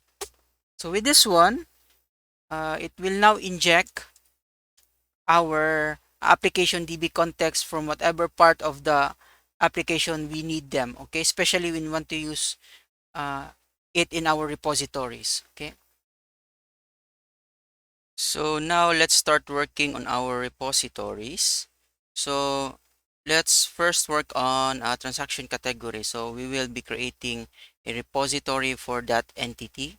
And from there on, once we go through that process, we'll repeat the same process for the other entities. But for now, let's create a folder under core, and then we have this repositories folder. And from here, we'll create our transaction category repository interface. Okay, so to do that, let's right click here, select add, and then new item. Let's name this as, since this will be an interface, let's name this as iTransaction category repository. Okay, so from here we will now add the basic methods, method signatures for our repository. So that would be in the form of 4 methods. Okay, and so those methods will be get async, and then int id, right? Then we'll have to have a return value of type transaction category. Okay, let's pull that up. And now we have our get. Next would be add async. So add async. This will be for adding an entity of a transaction category type. Then we will have to return the ID once we create that transaction category. Okay, so type int. Then the other one would be updating a transaction category. So it will not return anything, but it will be an asynchronous one. So update async transaction category. Okay, and finally the delete async. So uh, I think the Copilot might have suggested already this one, but yeah. So this is our 4 main basic methods for this repository. So we have get to grab or query a specific transaction category. Add async is to add a transaction category which will return the ID of that created category, and then update async for updating our category, and then lastly delete async for deleting or removing a transaction category in our database. Okay, so you might have noticed that all of these are uh, suffixed with async, which means they're all asynchronous. They all return a task of task type. And so, yeah, that's what we will be using here for this repository. And so, now that we have this, all of these four methods will be uh, used throughout the other repositories that we will be adding or using in our application. So, might as well, let's move this into its own repository interface that will become our base interface. Okay, so what do I mean by that? So now let's create another interface. So add a new item, and then let's name this as iRepository. Okay, so now this iRepository will now become our base interface. Okay, or parent interface, and then all we need to do is uh, move this, okay, here. And now one thing that we need to do is to make it generic so that we can accept any type of repository that implements any type of entity. Okay, and so to do that, we'll have to indicate the type and then the return type. Okay, the return type of the ID, because there could be an option that you can use an integer or a GUID or what some other data type for the ID. Okay, so let's just indicate that.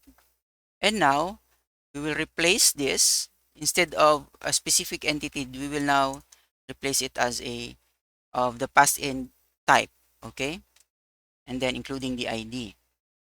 All right, this one also will need to indicate the generic type of this also, as we will now be accepting any entity. Okay, this one also, right, entity. And lastly, change this also. Okay, so now that we have this option, we can further sort of limit our iRepository interface to only accept a specific type of class, which means that you could also indicate that if you want it to constrain to a specific entity type, or specifically a class that must be an entity of type entity, which is like from this one. So you can also indicate the constraint.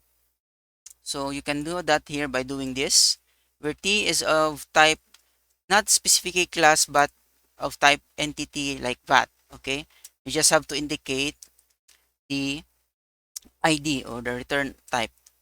Okay, so but we won't be doing this. So just to remove any complexity from that, so let's just do it like this. Okay, so now once we have our base repository interface, all we need to do is inherit our iTransaction category repository from there. Okay, so iRepository, and then indicate the type, which is a transaction category entity, and then of type integer. Okay, so that is all we need to do. Now, this would become handy if once we add additional repositories, then all we need to do is just inherit from this iRepository interface. Then what happens is that during implementation part, we will all get that signature, and you only have to implement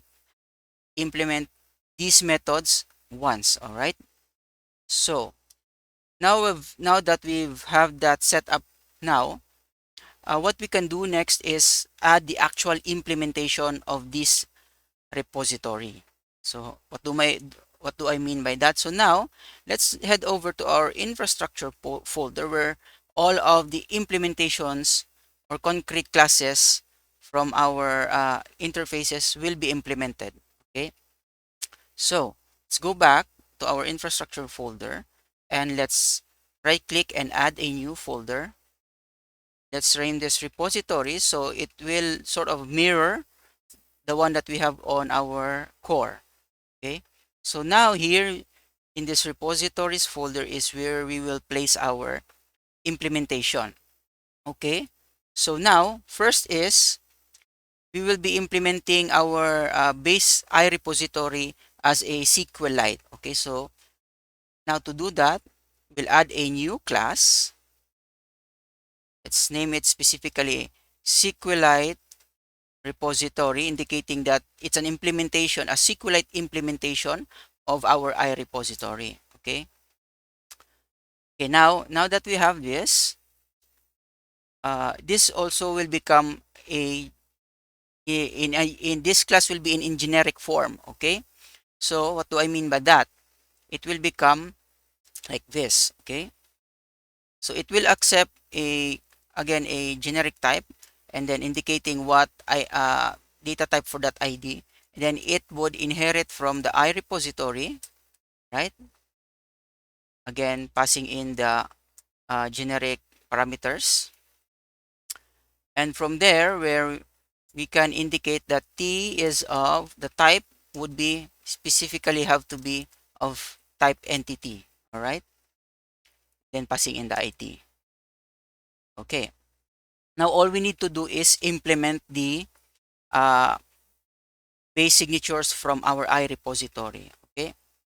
So uh, prior to doing that, let's set up our constructor first, so that we will be hooking this up to our EF Core SQLite database. Okay. So let me just grab some code here so that we don't spend too much time typing. So what I did here is that we will be using the DB context, which we will pass in coming off from the one that we've set up before, injected, which is this application DB context. All right.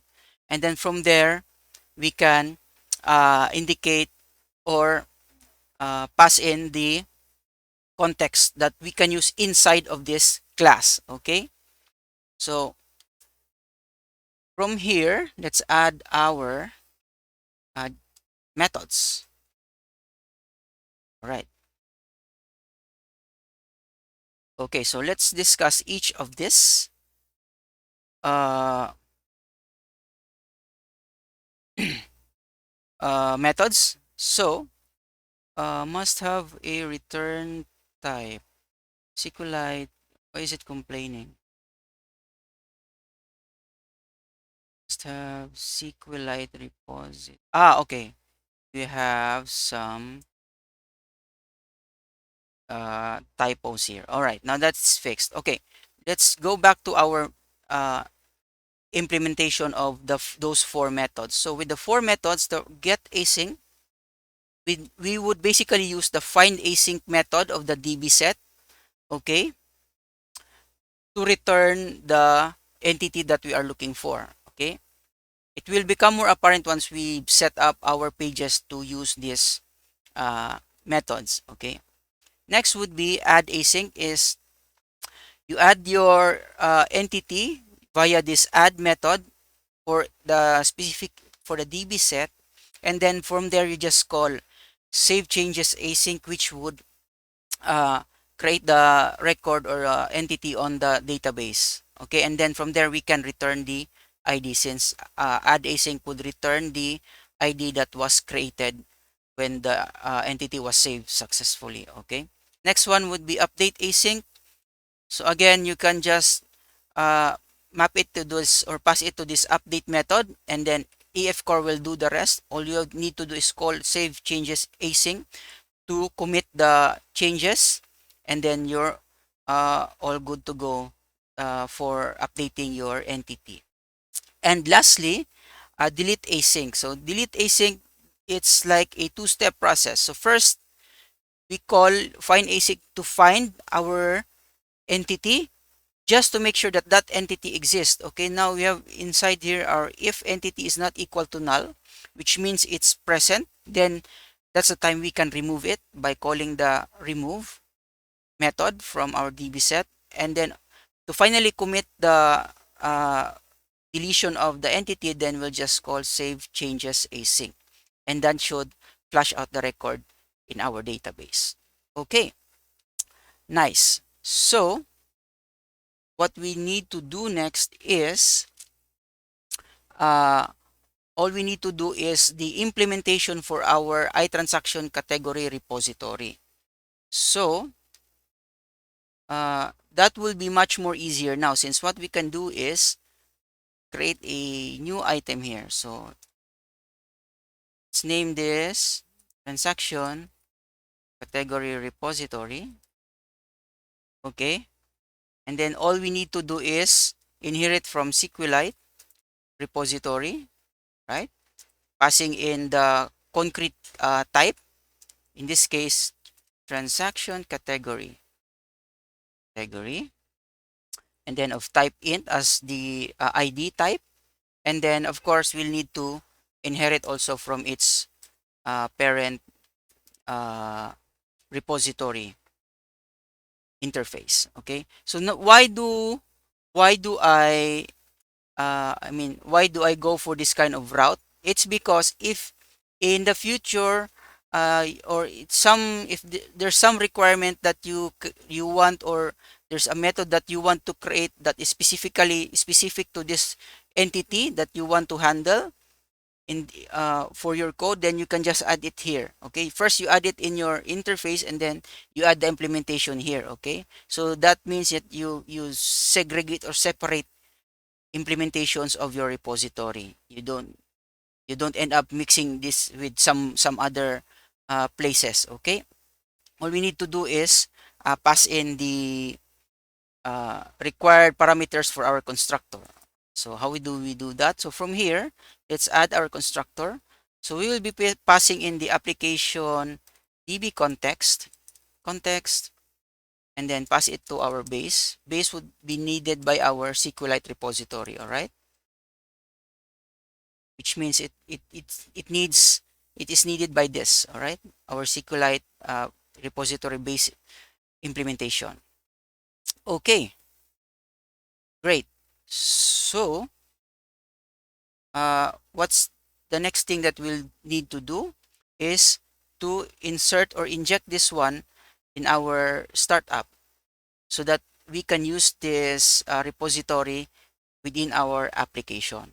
Okay, so how do we do that? Of course, after here, let's just add it here. Services dot, let's just add it as transient type, iTransaction category repository, and then the implementation will be section repository transaction category repository class. Okay, oops. Okay, okay, now it's there, right? So uh moving on, uh now we need to add some seed data. Okay, so seeding is a kind of way that you can add initial data or records to your application. So let's go and do that. So let's open our application db context. And from here, so since we have already our transaction categories and all of those base entities added here, let's just comment out these other four first, so that we can focus on the transaction categories. Okay, so for the transaction categories, we will add seed code so that we can initialize or add initial data for our application. Okay, so to do that, we'll need to add the seed code in the on configuring method. So how do we uh, add it? So let's override the on configuring method, and inside here is where we add our seed data. So let me just grab that seed data code. I'll explain. Okay, so for you to add seed data, you'll have to use SQLite in this case, and then use async seeding method. So it must be paired with the use seeding method. So the use seeding has two versions, the non-asynchronous and then the asynchronous one. Okay, So I just basically copied and pasted the initial data that we will add. So it's the same thing, only it's being using a different seeding method. Okay. So inside of our seed method, we grab access to our context in this case, and then from there we check if the transaction categories has any data in it. If it's empty or there's no data yet, then we'll add our seed uh, data here, seed records. Okay, same thing with the use seeding. Okay, now that we have that, next thing to do is uh, create our migration. So a migration is like uh, a file that allows you to interpret our entity setup, and then equivalent SQL code will be generated from it, which will be used by the migrator to create our database, including our tables. Okay, so it encapsulates the definitions of our entities into a equivalent table definition. Okay, so how do we start this migration process? Okay, so let's open our uh, package manager console here, and what we can do is add migration. Okay, first command is add migration, and then let's name this as uh, create transaction categories table. Okay, so that's, since that is the first entity that we will be generating. So uh, one option is that we want to store the this migration into a specific folder. So we can do that by output directory and then specifying the path. Okay, so that would be in infrastructure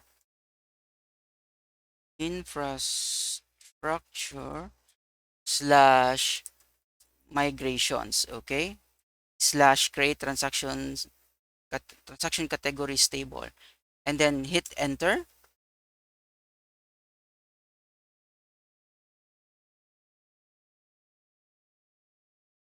And let's run the command add migration. So let's name the migration create transaction categories table, and we will be setting or adding this migration to a specific folder. So we'll add the option dash output there, and then specify infrastructure slash migrations, and let's just hit enter. That should create our migration. So what happens is that uh, the migration will create or build the application so that it can generate the necessary uh, classes from our application DB context.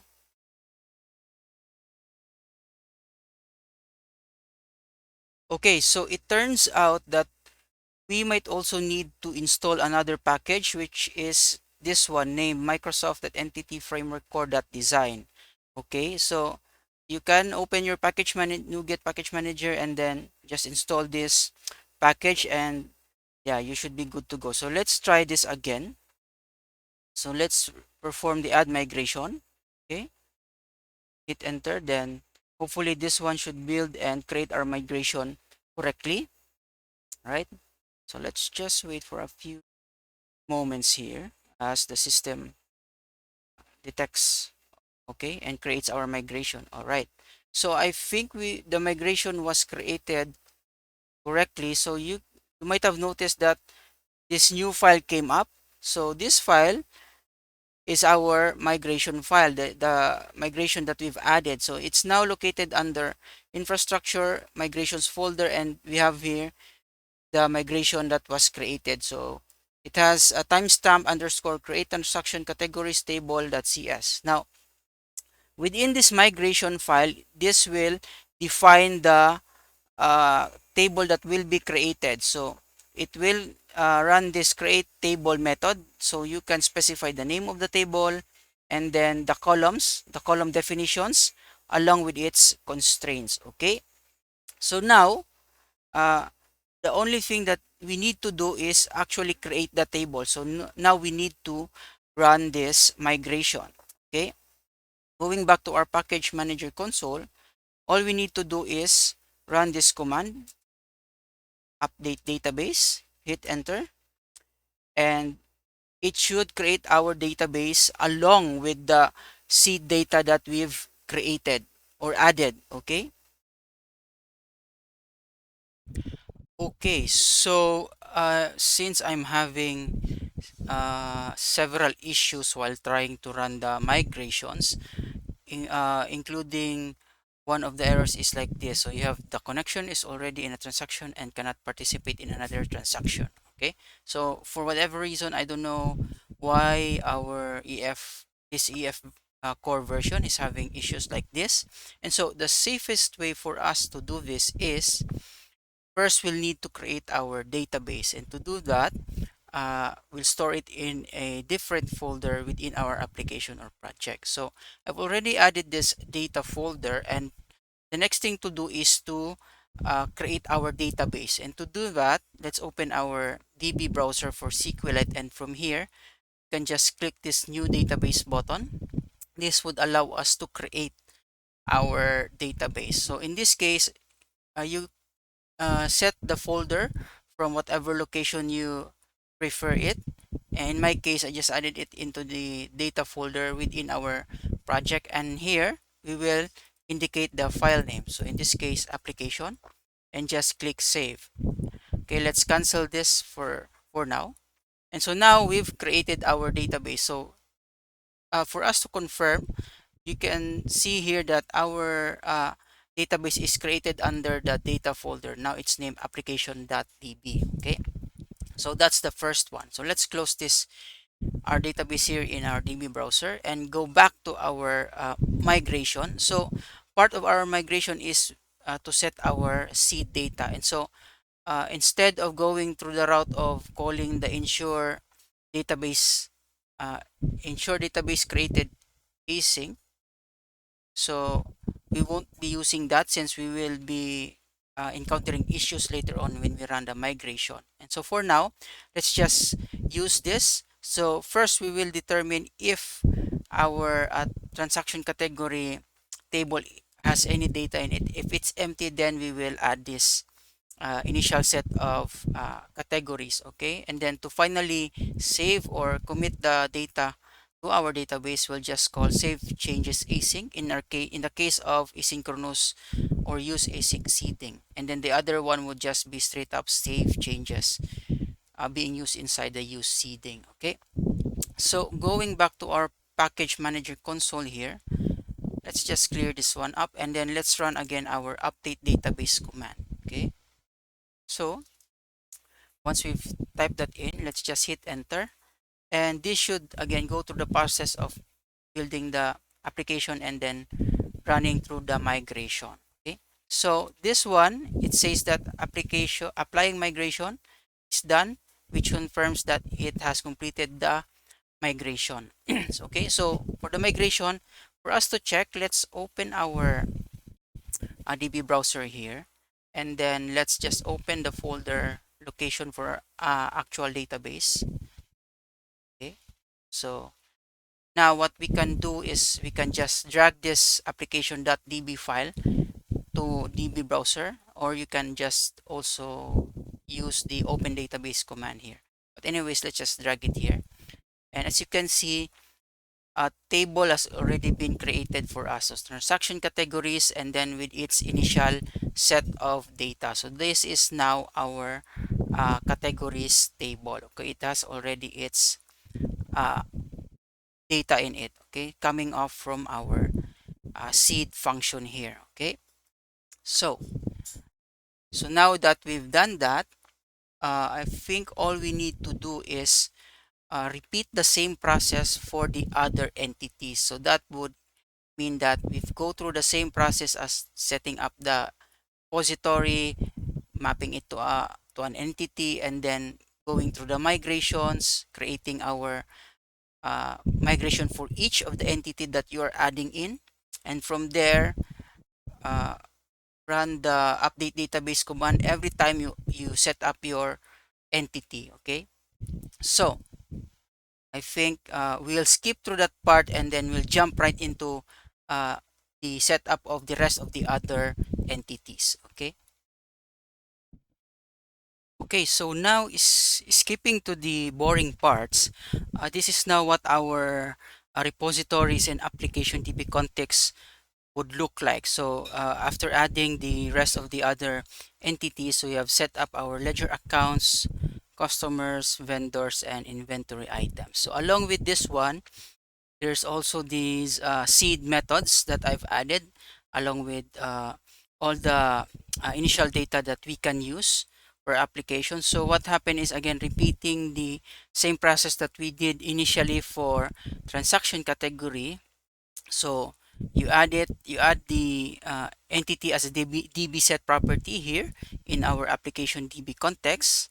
Okay, and from there you add seed data, and then after that you can set up your repository. So again, starting with the repository interface, and then after that you add the repository implementation or concrete classes under the infrastructure and repositories folder.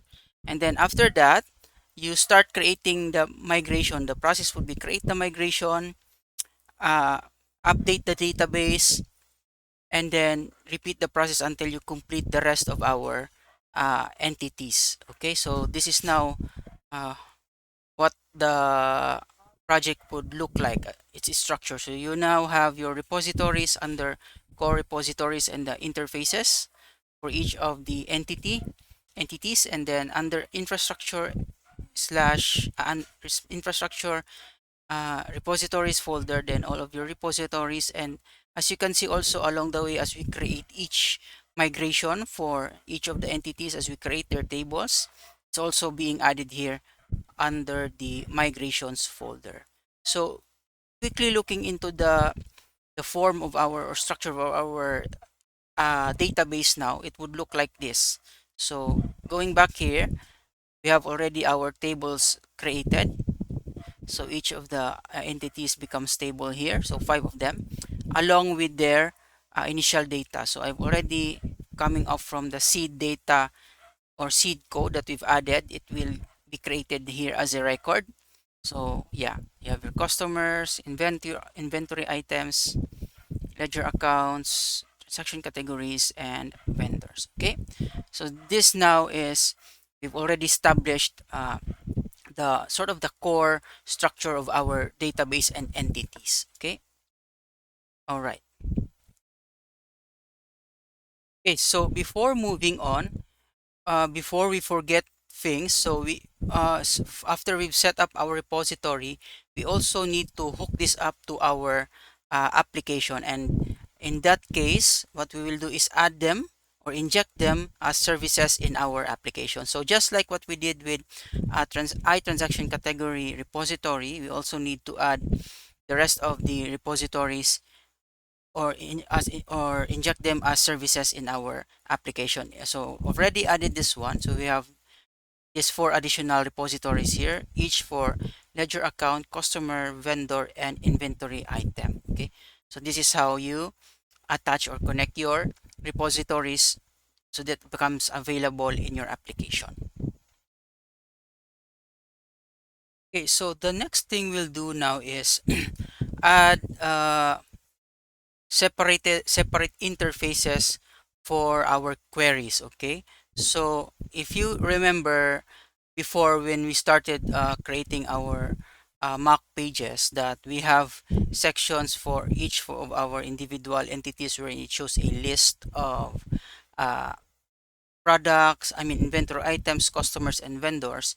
So let's quickly run this so that uh, we can revisit. Okay, so looking at this, initial page that we did. So you might have noticed that all of these 5 pages shows a table of uh, records. Okay, so this one, we will add this as a separate query. Okay, query interfaces. So we do not we try to avoid mixing all of the queries related stuff into our entity repositories. Okay, so we kind of like follow a uh, CQRS style of uh, structure or architecture, wherein commands for like adding, updating or deleting records are separate from actions of querying different kinds of records. Okay, so the commands are separate, and then the queries are separate in their different own different interfaces. Okay, so how do we start doing that? Okay, so starting with the transaction category entities, we will add a new uh, structure of folder to add the queries separately. Okay, so to begin with, uh, what we'll do first is add a new folder. Okay, wherein we will store all that query logic separately. So let's right click our project and select add folder and name this as application. Okay, and from here inside the application folder, let's add another folder and let's name this as queries. Okay, this is where we will all store our query related stuff. So anything that involves querying the different entities, then we will add it here. Okay, so starting with our transaction category, right click the queries folder, select add, oops, sorry, let's do that again, add a new item. Let's name this as I transaction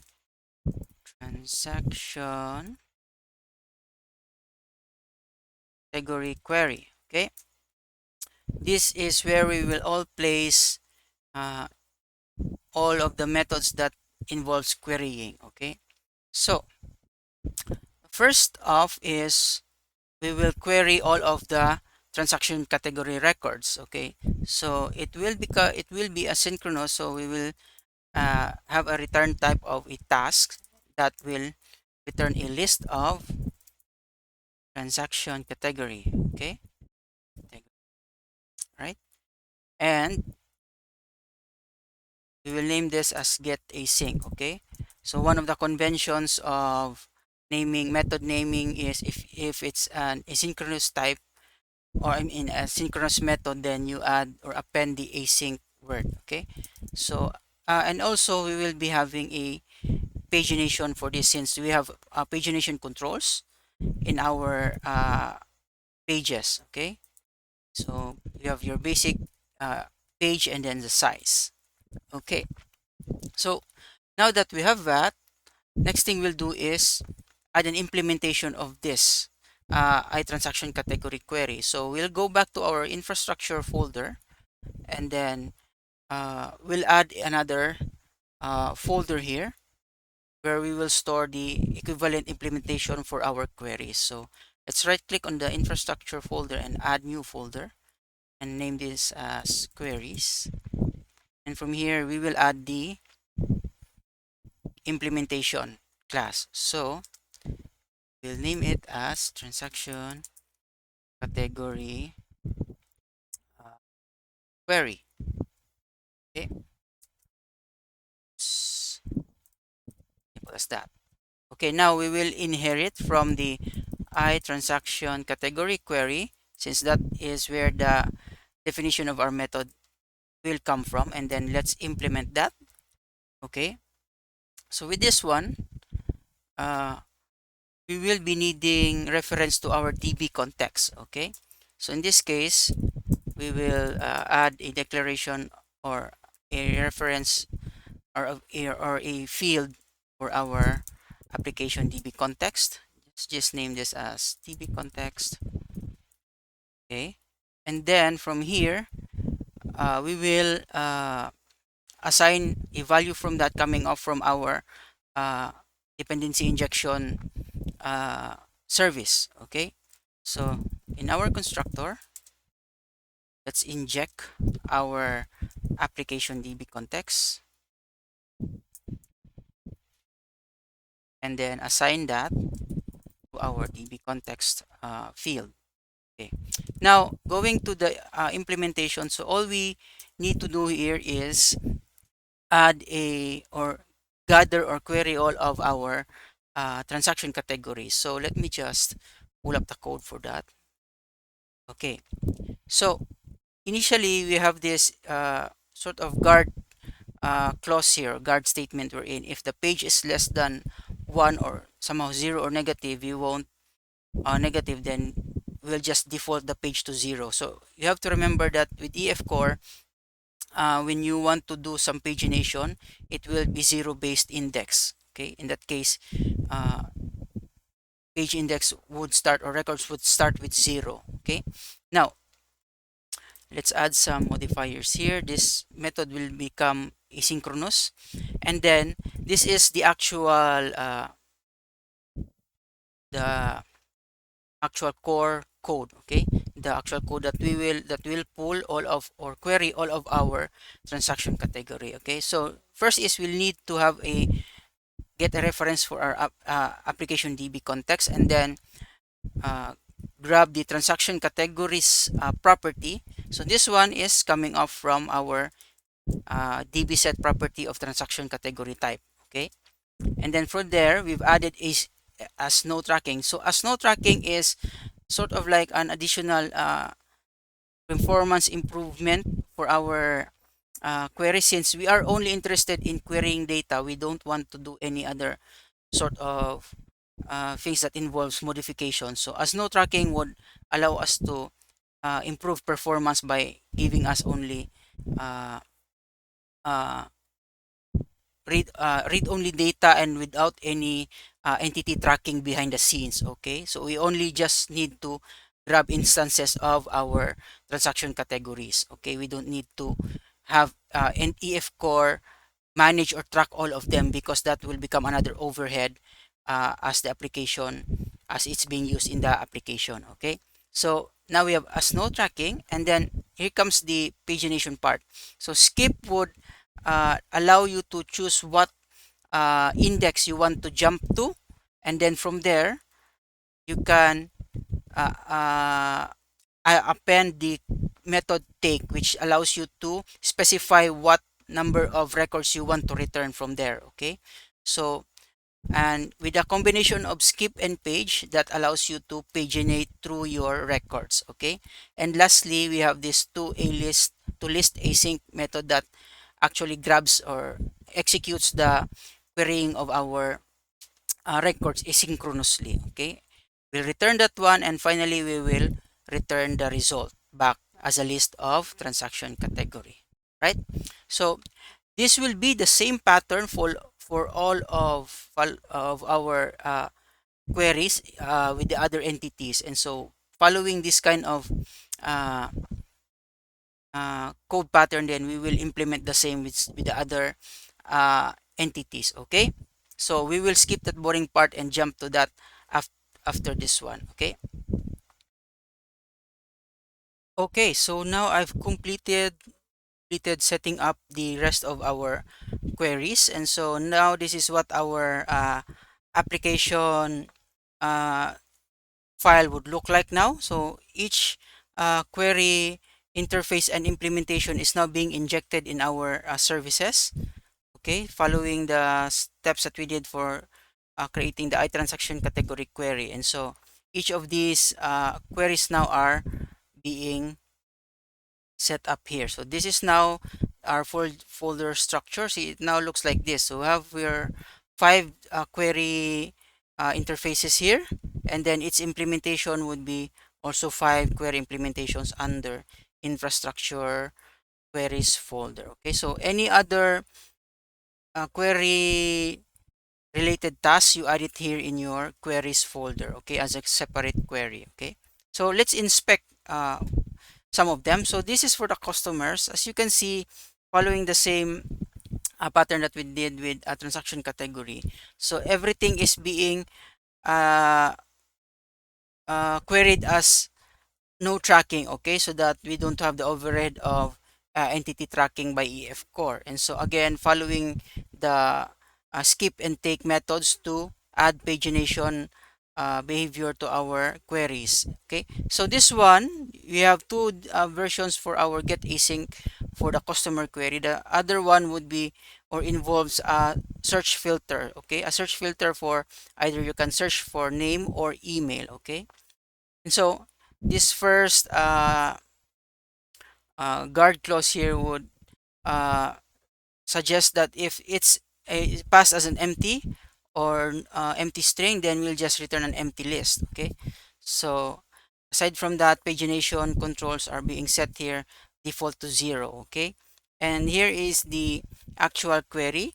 So if we the search criteria or parameter being passed, we set this as to lower, so from the name field, and then we check if it contains the parameter passed in parameter, or since we can either search by name or by email, we add this or operator here and then append the search criteria for searching email. Okay, and then again passing in the pagination controls, so with the combination of skip and take. Okay, so that's for the customer.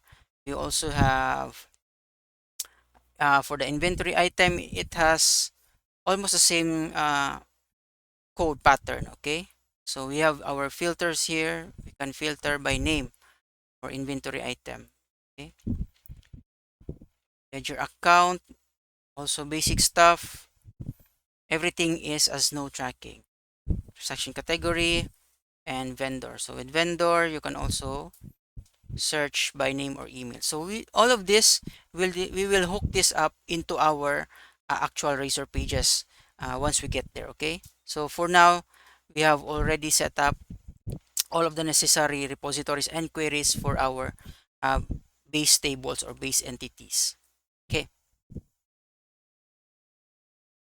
so it's now time for us to hook up our uh, pages to the backend stuff that we just did. So our repositories and queries. So it's time to add those functionalities into our pages. Okay, so let's start first with the simplest one, since this will be an example that we will use that will just follow, uh, keep repeating the same process for the other pages. Okay, so let's start with categories. Now for these categories, we'll just replace this with the code that I have. Okay, so first off is let's add the different uh, directives that we need for this page. So this is our sort of our header section. Okay, so we will be needing references to our entities, repositories, and queries using the at using statement, and then from there we also inject the different services that we need for this page. So that includes the transaction category query and then transaction category repository. Along with that, we also need uh, the iDialog service. Since the categories page is only a single page, so the adding and editing of the categories is done through the dialog box. Okay, so let's replace the markup here. So let's remove all of this, starting from mod stack up until the dialog one. So let's remove them and replace them with code. I will explain uh, this markup. Okay, okay, and then after that, we'll also replace the contents of the code section here. Okay, let's grab the code and add it here. Okay, now I will try to explain the structure of this Razor page. Okay, so now we have our uh, toolbar section wherein we will attach the mod button click function to click or to add a new category. Okay, and then this one is mapped to this method, add method. This case, it will just show the dialog box and then initialize a new category.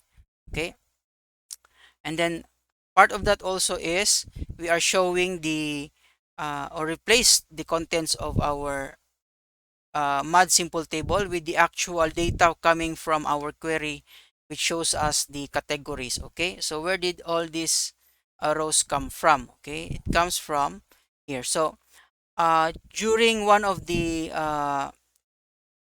lifetime uh, methods, so lifecycle methods, the uninitialized async, we will add code here that calls this get categories method that would call the transaction category query to get all of the categories that we have. Okay, so in this case, we've limited it to 100 records that will be returned, and then we'll store it in this categories list field. Okay, so uh, aside from that, we've also hooked the edit and the save function. So the edit dialog box here, the add or edit dialog box is stored in this or displayed in this mod dialog uh, markup here. Okay, so the cancel and save buttons are also being mapped here in the on click attribute of the buttons.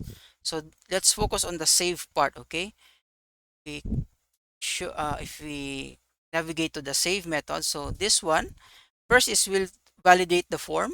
So we are using the mod form control or component to get access to our mod form. So we've attached this mod form markup here component as a reference to our mod form so that we can access uh, the internals of it, including the validation methods that we need. Okay, so with this one in the save, we call validate to make sure that the validation functions of the form gets executed. So with here, the validation for the mod form would be just a simple required field, okay, or attribute, the only thing we need. Okay, and then we bind this to the category uh, field here. Okay, so with that, once the form is valid, then we have to check also if the category is not null or it has been correctly initialized. Then from there, uh, there's two things that we can do during the save. If the category ID is equal to 0, meaning it's not yet being saved because the ID is 0, then we call the add async function. Okay, or else if it's already been assigned with an ID which is anything that is greater than 0, then we just update. Okay, that's how we can have a single save method that both either update or add a category. Okay, once that gets done, then we'll just call again the get categories to refresh the records. Okay, and close our dialog box. So with the delete function, so it's attached to one of the records here. So in our mod simple table here, in the row, so you see you might have noticed that we have the delete icon. Then that's where this method is being mapped to, the on click. So if you click the delete, then it will confirm to the user if you want to continue with the deletion by showing this message box. Then if the user click yes, then it will continue here and delete the actual category via the ID. Okay, and then again after deletion we just refresh the records. Okay, so that's the basic form of or structure of the methods being set up here. So let's save this and let's try and run this application to see if we have the categories being hooked up correctly. Okay, so mind you also that we don't have the navigation controls for this one, since yeah, we might not have that much category, but as an exercise you can try adding the pagination controls. it will become more relevant once we move to the other pages. So let's open the categories or navigate to the categories page. And as you can see, these are coming from our database. So we are now hooked up via EF Core. Okay, it gets queried through the query to the transaction category query. Okay, then yeah, so you can edit this one. Say whatever, click save. That should save it. If you refresh, then the edit sticks. Okay, and you can also add new like this, simple as entering a name, uh, category, click save.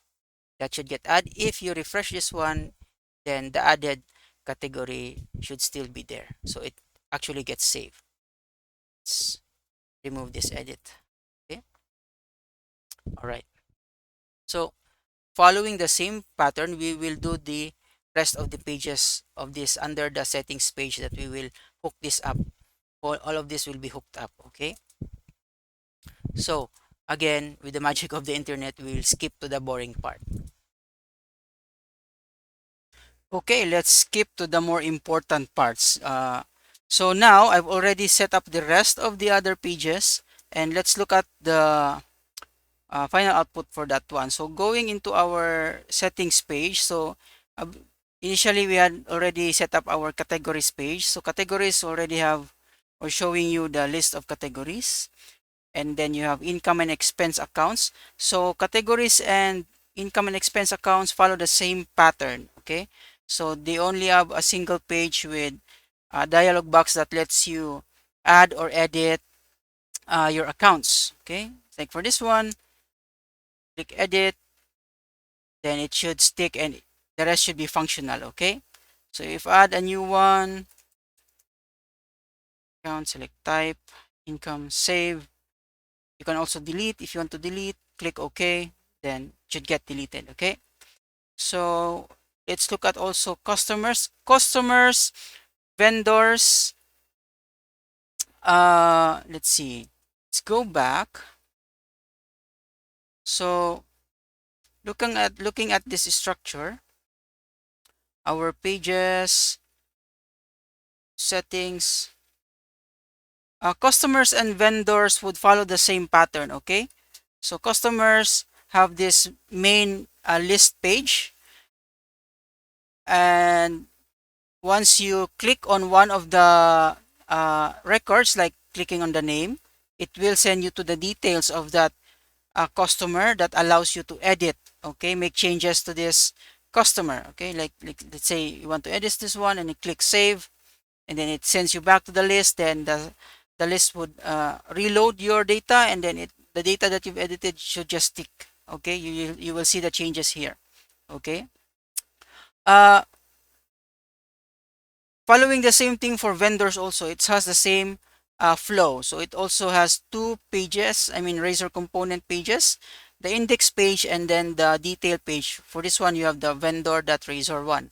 Okay, so that would be this structure. So the customer has an index and a customer Razor page, and then vendors also has a index and then vendors. Okay, and for the inventory, it only has a single page that follows the same pattern as categories and income and expense accounts. Okay, so everything, the add and edit functionality is being added through this dialog box.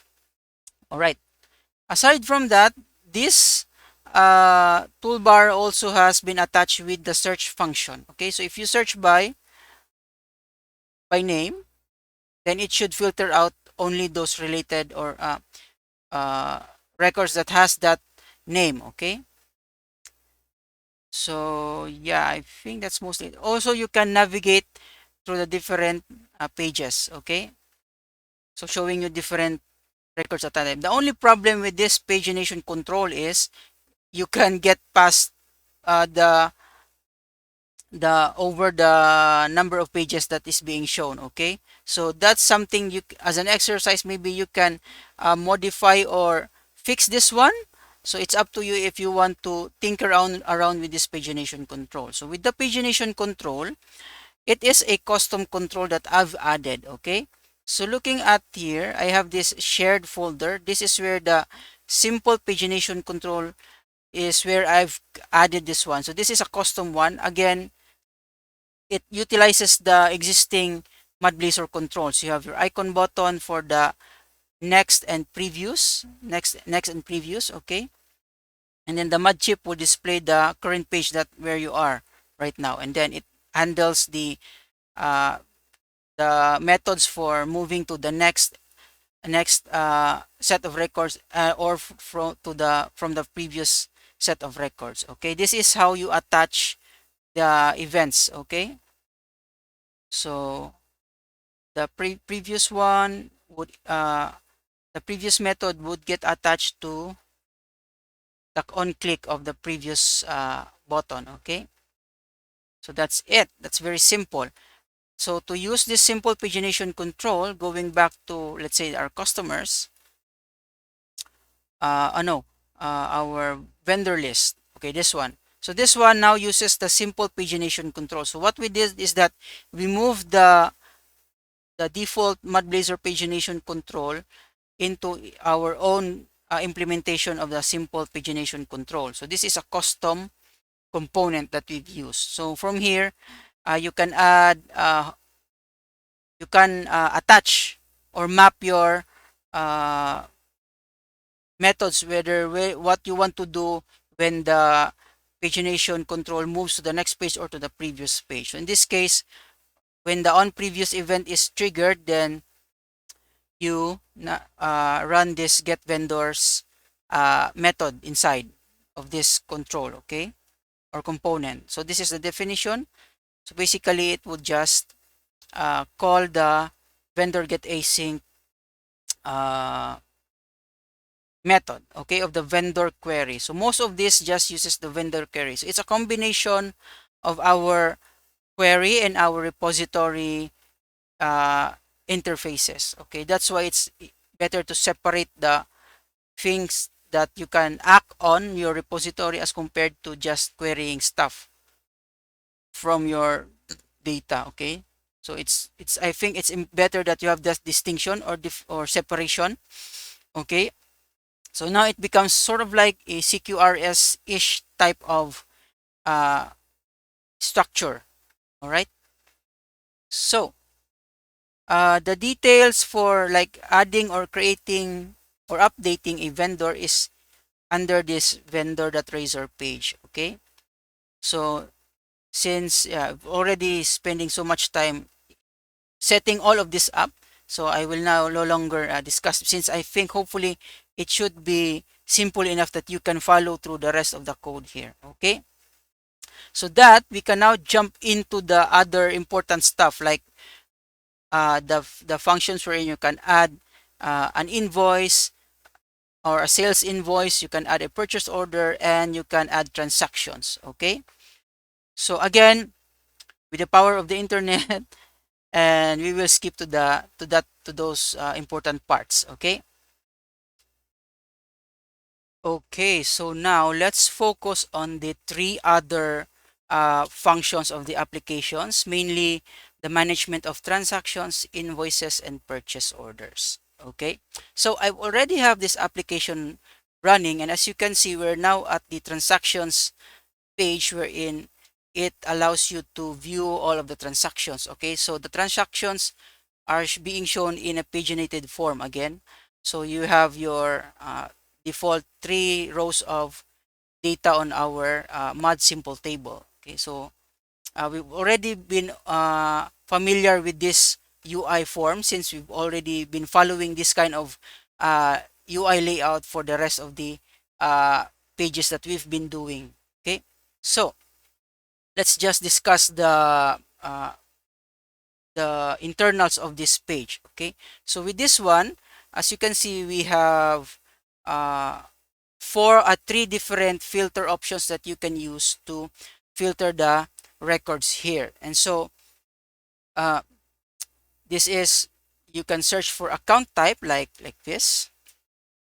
So this one, this control here, we are using the mod autocomplete components. Okay, So let's look at that code. So let's head to our transactions uh, page. So this is the index.razor under the transactions folder.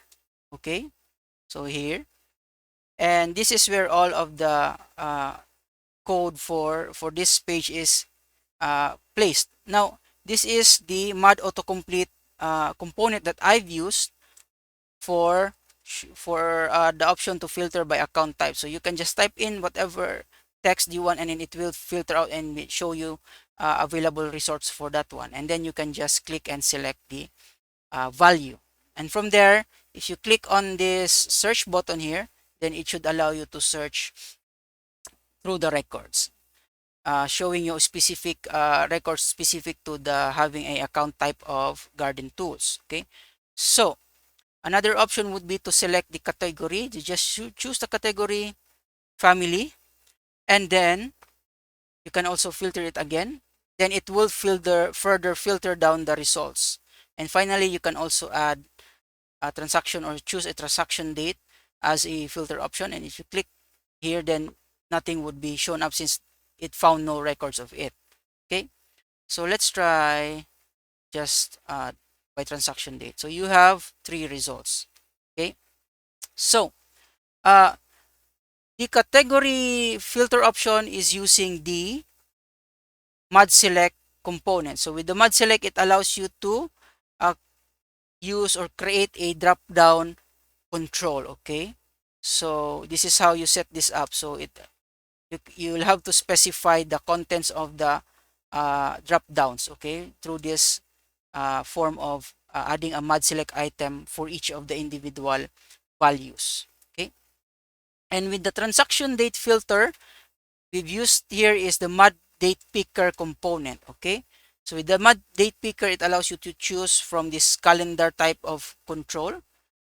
Okay, so this filter option is only for a specific date. Okay, another maybe an exercise for you that you can do is filtered it by specific date range. Okay, so probably a start date and an end date, and then from there you can try and modify the query that would query from that within that date range. Okay, so let's inspect the actual query that I've used for this one. So again, I've added all the querying under our queries folder, under the application queries folder, and then this is where I've added the iAccount transaction interface, and it has this definition of the methods.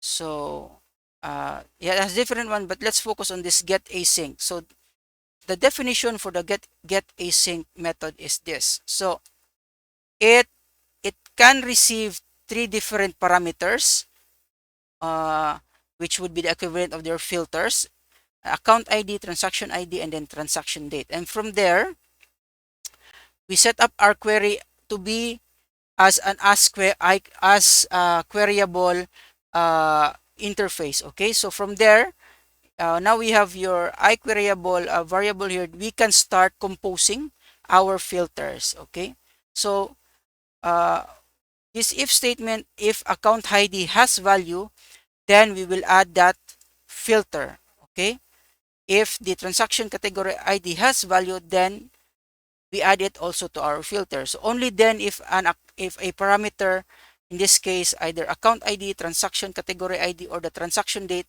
has values in it, then that's the time where we add the filter for it. So with the transaction date, it's a little bit more involved, since you might remember that with SQLite we are working with UTC format. Okay, so we'll have to uh, build up our start and end dates as a UTC format. Okay, and then from there, once we've do that, then we can just pass in the start and end date UTC in our conditions here. Okay, so that we can query within the bounds of that start and end dates. Okay, and then lastly, you'll just need to call the toList async method to execute the querying. So, and with also with that, you'll need to include also the skip and take for your pagination. Okay, so you have paginated results. And then finally, returning the result. Okay, so now this flow here and pattern is being used uh, by the invoices and the purchase orders. Okay, they pretty much follow the same uh, almost the same code. Okay, so looking at the invoices, I already have this invoice query. Again, as you can notice the get async follows the same pattern.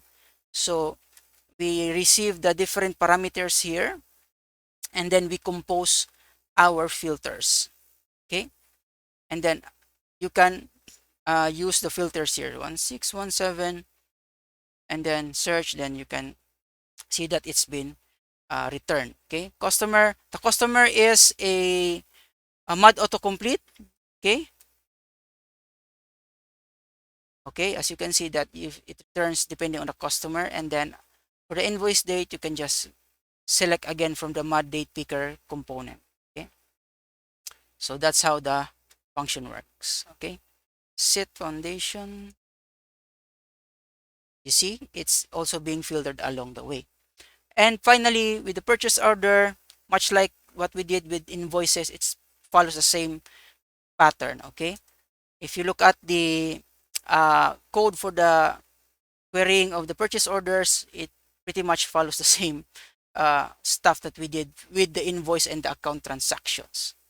So I think we have discussed this a part of the features of this application. Now we will jump to the reports section. Okay, all right, so now let's look at the reports section. So the reports section has three different reports. So we have this sales by customer. So let's look at this first. Okay, so this one has several filters that you can use to generate your report.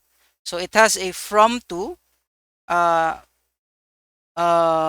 date pickers, and so it lets you choose from what date. So but with this one it defaults to the current month. Okay, starting from the first of the month up to the most recent day. Okay, so in this case we are on the month of May, so we start with 1st of May, and then to the, since the at the time of this recording it's on the 26th of May. Okay, so that's why it's 526. Okay, so this one is following again our uh, querying that we did. So let's inspect the report. So let's report sales by customer. Okay, and then so as you can see the filters, I've used date picker for capturing the from and to dates. And then yeah, and so the meat of the function here is this get sales report. So with this one, since we are showing on the left side the most recent sales or invoices, and then they are ordered by customer. I mean they are being grouped by customers. Okay, so and on the right side, this would be the top 5 customers for the month. All right, so this is a pie chart. So with the pie chart, we've used the mud chart component and specifying the chart type dot pie. Okay, so this is what I did here. So to generate the sales report, so we query the invoices since the sales in are coming, the data from here are coming from the invoices, and then we group it by the customer, and then from there we'll just uh, indicate or summarize the totals or sum the totals for each totals of the customer. Okay, and then from there we will compose uh, our pie chart by using this taking or getting only the top 5 customers. Okay, and then the table comes from the paged invoice totals by customers. This would be here. Okay, so it was being used here. Okay, so yeah, so that's where this report is coming from. Okay, the other one would be inventory stock report. So this one is a bit simpler. Again, we have the from and to date range that allows you to filter the report by a date range, specific date range. Again, it defaults to the current month. So looking into this one, inventory stock report. Okay, so this is where the uh, report is coming off from. So it's under the reports query, and then here is where I've added a bit of complexity with the generation of the reports. So since you'll have to grab all of the reports and then group them uh, by the inventory type or by product type, and then from there you can compose the number of purchased item against the sold items and then in stock. Okay, so everything is in here. So going back here again, going to the income and expenses, almost the same stuff. This income and expense report is coming off from our reports query again, but the method would be generate income and expense. Okay, so this is the actual code that I've used. So I hope you don't get too confused with this one, but I think it's not that difficult to follow what I've done here. Okay, so uh, the code for this one will be available on the GitHub repo that I'll be adding on the description section of the video. Okay, so that explores the different reports. Okay, okay, so finally let's look at how the dashboard page was done. So as you can see, it has 3 sections: top, mid, and bottom. So the top part shows you the counts for total transactions of the day, sales for the day, and total purchase order for the day. The middle part, you have 2 charts or graphs here. You have your bar chart that shows you the accounts for the month of May. Okay, they are totals for each of the accounts. And then on the right side is a pie graph of the counts against sales and purchase orders. Okay, so for the month of May or the current month. And at the bottom you have uh, all of the 5 most recent records for transactions, invoices, and purchase orders. Okay, let's view this page.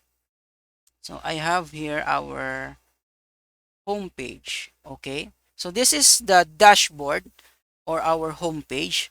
And so you might have noticed something that I did here is each of these sections, I've turned them into a separate component. Okay, so it's much easier for us to manage if there are changes to the different parts of this dashboard. Okay, so looking into this, so the top part here is 3 different components. You have total transactions today, total sales today, and total purchase orders today. So if you inspect one of them, you will be pointed to this component. Okay, so it is all placed under the shared folder. So this is where all of the different parts of this dashboard is being placed. Okay, so now you can specify uh, these individual components, and then you just add it into wherever or whatever pages you want them to be. Okay, so what I did is I've added a some progress graphics or progress controls or loading controls in this case. So you have your progress linear component being used as the loading indicator. So if you refresh this one, you might notice that I've used two different uh, types of loading component. You have the circular one, and then you have the linear or the line one. So let's refresh again. You see they have their lines here in the top, and then the bottom would be the circular loading graphic. Okay, so yeah, pretty much if you look at each of these components, yeah, if it follows the same pattern. So you have your uh, showing you the data, and then your loading part.